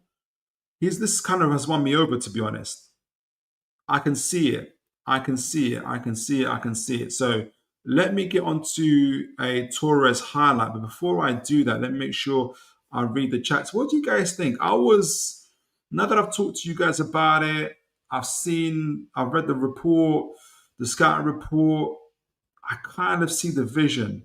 But do you guys see the vision? If Ferran Torres was to come to Newcastle United, could you get behind it? Let me see. Where did I leave it? Got a few here. I always miss it. Oh, okay, here we go. Tons of messages, actually. Brilliant. BT, Torres possesses good pace. He can play on either side as a central striker. Torres is known for his high work rate and willingness to press and win back possession. Absolutely. Have I gone far back? I feel like I've read that before. Yeah, I think I did. Oh, good. Let me start from here. What price would they put on Torres? That's a great question, David. I imagine Newcastle will be flexible. Whatever to get Isak out of the Premier League would be might be there's favourable terms. I think Newcastle will look at favourable terms for a club outside the Premier League. But be fair view. Good to see you, sir. God bless you. Big up Philip in the chat. Hope you all are doing well. Is there an update on Wissa?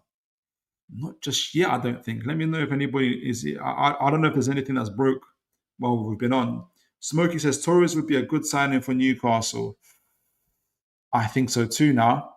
Smokey says, I think Wissa is going to Newcastle. Yeah, that could be happening. Could have Ferran Torres and Wissa. Who would have thought that? Cy Robson says, what's the cut-off time to register players for the Villa game? Could we get Wissa registered in time? No, it's cut off. It would have been today, 12:30. Smokey says, David Isak might not leave. He might not leave. I'd liken Torres to a Kolo Muani.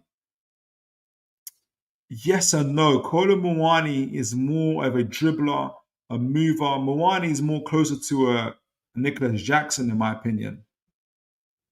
Smokey says, yeah, Philip, Torres is awesome. Yeah, I think you're answering the question to Firmino. Yeah, I can see the vision now. I can see what you mean. BT says, cannot see Torres leaving Barcelona this summer, even though they have five forwards. He has two, and he himself has 2 years left. Barcelona would love to have Isak. I'm pretty sure about that, honestly. Martin Bland says they need to cash. They need the cash though. I think so too. It's mainly about Ferran Torres. Would he take the deal? I think Barcelona would take the deal for sure. I think Isak would probably take the deal to go to Barcelona. It's just Torres, really. Yeah, they've got him valued at. Star Robson says transfer market at Torres valued at 40 million euros. So I'm guessing around 50 to 60 million euros. Yeah. So I can see us selling whatever the fixed price for us is to make sure we get our money back for Isak.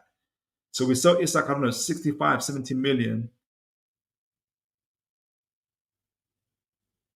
So yeah, Barcelona give us like 70 million and Torres. We're all happy. We all go home. We can all sleep. Smokey says, guys, if you haven't hit the like button, hit that like button, folks. Yes, please do, guys. Let me know how many likes we've got. Hit those like buttons, guys. David Barter says, okay, £40 million, maybe worth a punt. I can see it too. So Robson, Barcelona need to get players off the books because they can't register Marcus Rashford. Exactly. So Torres, or if we bring back Isak in return, I don't know how it works. They always seem to get it over the line. Is it Wissa to Newcastle? Here we go. Do we have a here we go, guys? Let me double check. Is a Wissa? Here we go.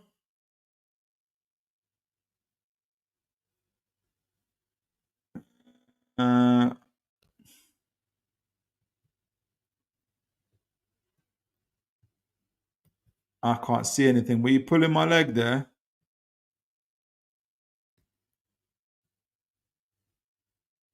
I can't see anything, guys. I can see a lot of people saying Wissa, Wissa. I can see Ouattara being close to an agreement.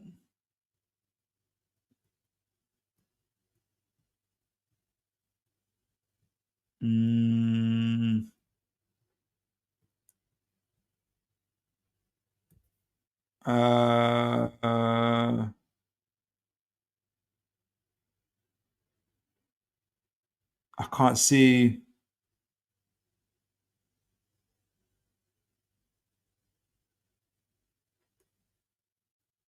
I can't see it, guys. I can see a few ITKs talking about PSG with a deal close with Isak, but that's for another show. That's for another show. I can't see it. I can't see it. All right, so let me show a few Torres highlights. Oh, I've got a few more folks in the chat. Let me. Oh no, more than that. More than a few. And then let's see a few highlights before we all wrap up. Smokey says it, Philip. If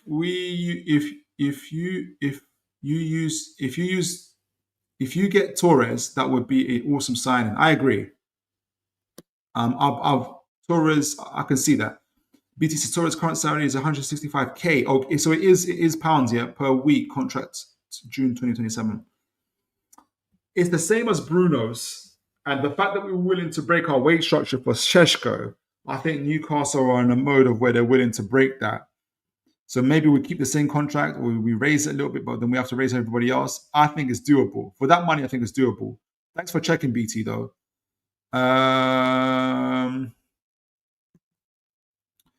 David Barter says if he's already on 165k, we won't be getting him. He'll break our wage structure. I think Newcastle are willing to break the wage structure for Šeško. I think they'll do it for Torres. Sarah Robson says, I like the way Torres plays, a very stylish player. So do I. I like him more and more, actually. Smokey says he's a good team player. Adrian says, I can't see Torres being a 20 plus goals a season. I think similar to what Liverpool had at with Firmino, the goals will be spread around for your Ilangas, for your Gordons, for your Murphys, and for your Torreses. I think that's what Eddie Howe's looking at. Brilliant. We've got 36 likes. Unbelievable. So we broke the 30. Can we get 40? Can we get 40, folks? Can we break 50 before the show ends? BT says at 40 million, we should not have to sell Isak. I think we will, though. It would be great to see Torres and Isak partnership. Goodness gracious, that would be good. But I don't think it's meant to be.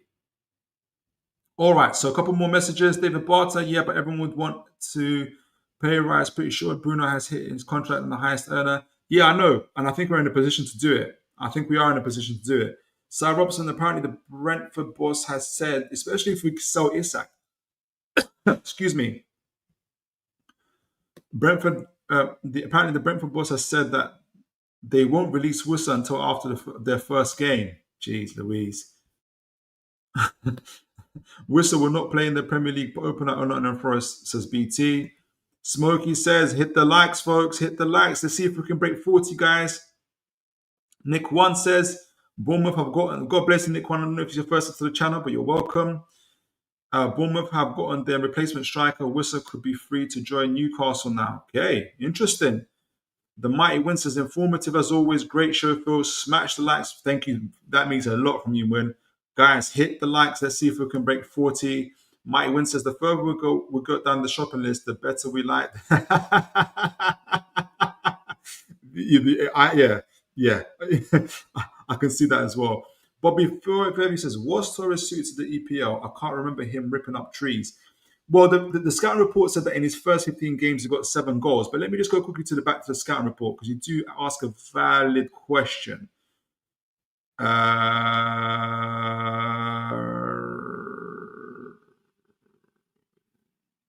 Share the screen. And after that, we will look at a few Torres highlights. These are Firmino highlights.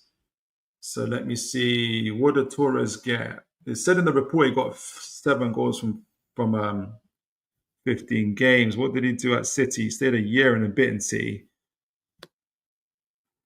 Can you guys see that? Yes, you can. So 2021 season, 36 games, 2,100 minutes, 13 goals, 3 assists, so 16 goal contribution. I think it's a good return. I think at 21 years old, he wasn't too bad, in my opinion. So let's see. So let me know what you think of that. Who was it? Bobby. Let me know what you think about that. What do you think of Mr. Torres? I would love to know. All right, so let's see a few of the highlights as well. Make sure the sound is off. Let's see what we got. Mr. Torres. So this is from his 2025 season, just gone. So it's all very recent. With all the no wonder he doesn't want to leave Barcelona. Great city. Playing Lamine Yamal. See them again in that half space. The flicks and tricks, the dribbling, drop the shoulder, get past one, and that's what he spends. That's how he usually scores his goals. So you're not going to see him like a Lewandowski spending time in the penalty box. You see him kind of running into it, using those diagonal runs or with dribbling. Again, picks up outside the box here, able to look at that little lovely flick. Is opening up low blocks there. That's what I see why Eddie Howe wants him. I see why Eddie Howe wants him. And again, really great close control, great goal. Goodness gracious. This guy can open up defenses. Was that his pass there? No, he finished the goal. Again, great run from the outside. Striker's instincts again. I understand why Howe wants him. Lamine Yamal over the top again, running in behind. Past the keeper, past the defender, finishes it well, very well. I can see it. I reading the report, watching the highlights, discussing with you guys. I can see again outside the box where he spends most of his time. Dribbles, great finish there.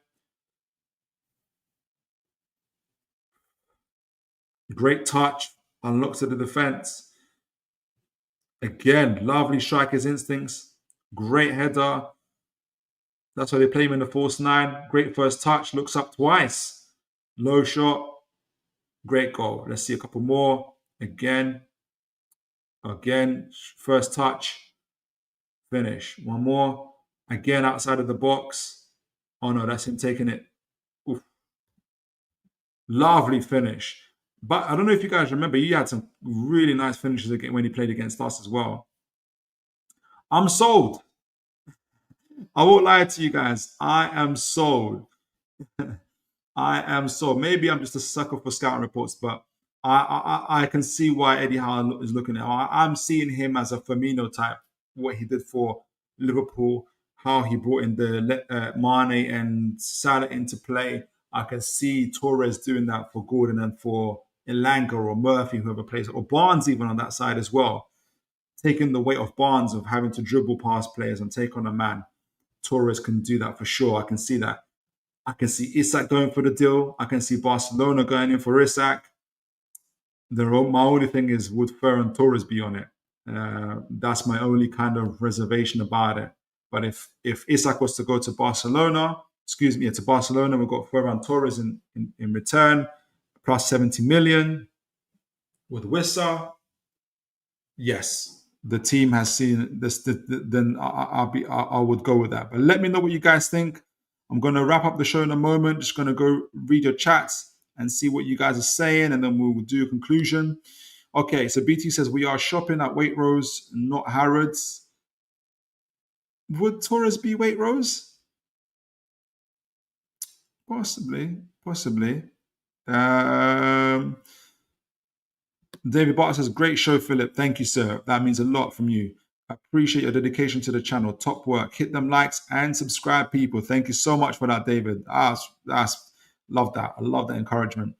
El Chapo says, Cherries agree a fee for Adil. If that's confirmed, does that release Wissa? Yeah, well, it releases Ouattara, who goes to Brentford. And the idea is that it releases Wissa. But I think time is of the essence for Newcastle. And if there's a player we can get over the line quicker, I think we do that. The Mighty Win says, averaging less than 7 over 36 games in the Premier League, 13 goals, which in SofaScore equates to at least 13 extra points. Oh, wow. Everyone complains about the Prem proven culture, but right there is the evidence. So averaging less than 7 over 36 games. I don't know if that's a good thing or a bad thing. So it's averaging less than 7 goals over 36 games in the Prem, 13 goals, which in SofaScore equates to at least 13 extra points. Okay, so that's good. Everyone complains about the Prem proven culture, but there is the evidence. So I think you're saying he'll be good to have, isn't it? I think so. I think he's a good player. So Robson says he's a good false nine with our style of playing with the 2-8s. Exactly. They would flourish with their forward bursts into the final third. And he would find them. He would absolutely find them. Choppy says, has my audio gone again? Your audio is much better. Oh, thank goodness. I was scared. I saw my audio's gone again. Gosh. Mighty Win says, absolutely give me that Torres plus 70 million for Isak. Get it done. Yeah, I agree. And Bobby Fergie says, Torres reminds me of Pedro, Spanish that we had at... Oh, yeah. That's a good call, actually. Maybe he plays a little more centrally, but just like Pedro comes up with an odd, important goal, wouldn't rely on him to lead the line, though. No. I think it would signify a different style of play for Newcastle, for sure. Raging Phoenix says Brentford agreed the fee for Ouattara. I'm hearing, yeah, it looks like Wissa's on his way. Let's see what happens. All right, folks. So look, we've had a really in-depth show tonight, a real tactical breakdown for the Aston Villa game, which I'm almost relieved. All this transfer talk and strikers talk. I didn't even get to talk about Isak. I mentioned it here and there, but I'm so happy for that. But we had a tactical breakdown for the Villa game. Lots of highlights, tactical boards. For Newcastle to win the game, we have to be intentional in our play. We have to get our tactics right. We have to beat that boxman midfield. We have to, which means our centre backs would have to press up. We have to be expansive in our play. Sometimes with a back three centre in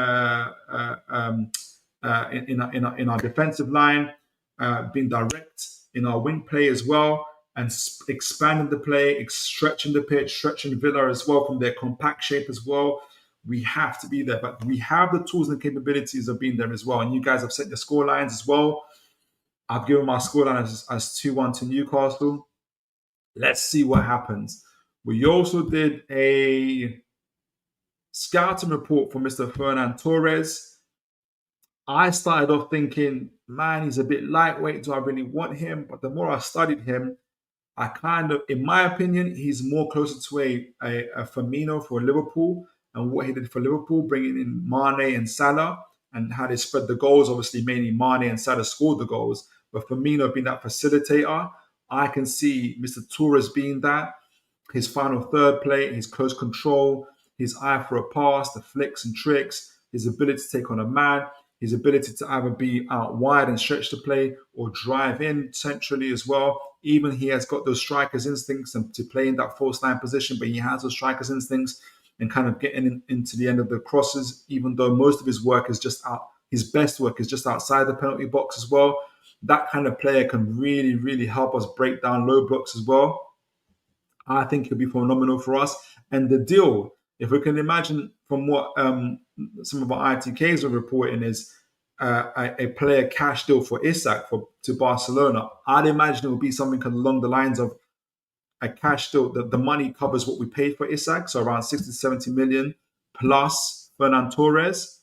I think it's a phenomenal deal. He is getting paid 165k. That probably might get upped a little bit, but Newcastle were willing to break the wage structure for Šeško, and I think we'll do the same for that as well. So I think overall, it's a very, very good deal. So, and also we've had news that obviously Ouattara's fee has been agreed. That probably releases Wissa. Let's see if we can get him over the line before the weekend. I think if we don't, Newcastle probably move on as well. But you guys have always been absolutely marvelous. I don't know if we if we've got past the 40 likes barrier, but I'm pretty sure I have every confidence that we did. I think the last time I checked, we had 36 already. And you guys have been absolutely phenomenal as always. Like, share, and subscribe as always, folks. I catch you. I'll probably do we'll probably, as always, we do our match reviews next week, Tuesday. Hopefully by then we've got a few more players. Hopefully we sold Isak to Barcelona and got Fernan Torres. We'll see. But as always, folks, look after each other. Have a great evening, a great morning, a great day. As always, folks, take care and God bless, folks. Oh, brilliant from Sham. And now Murphy can take on the shot.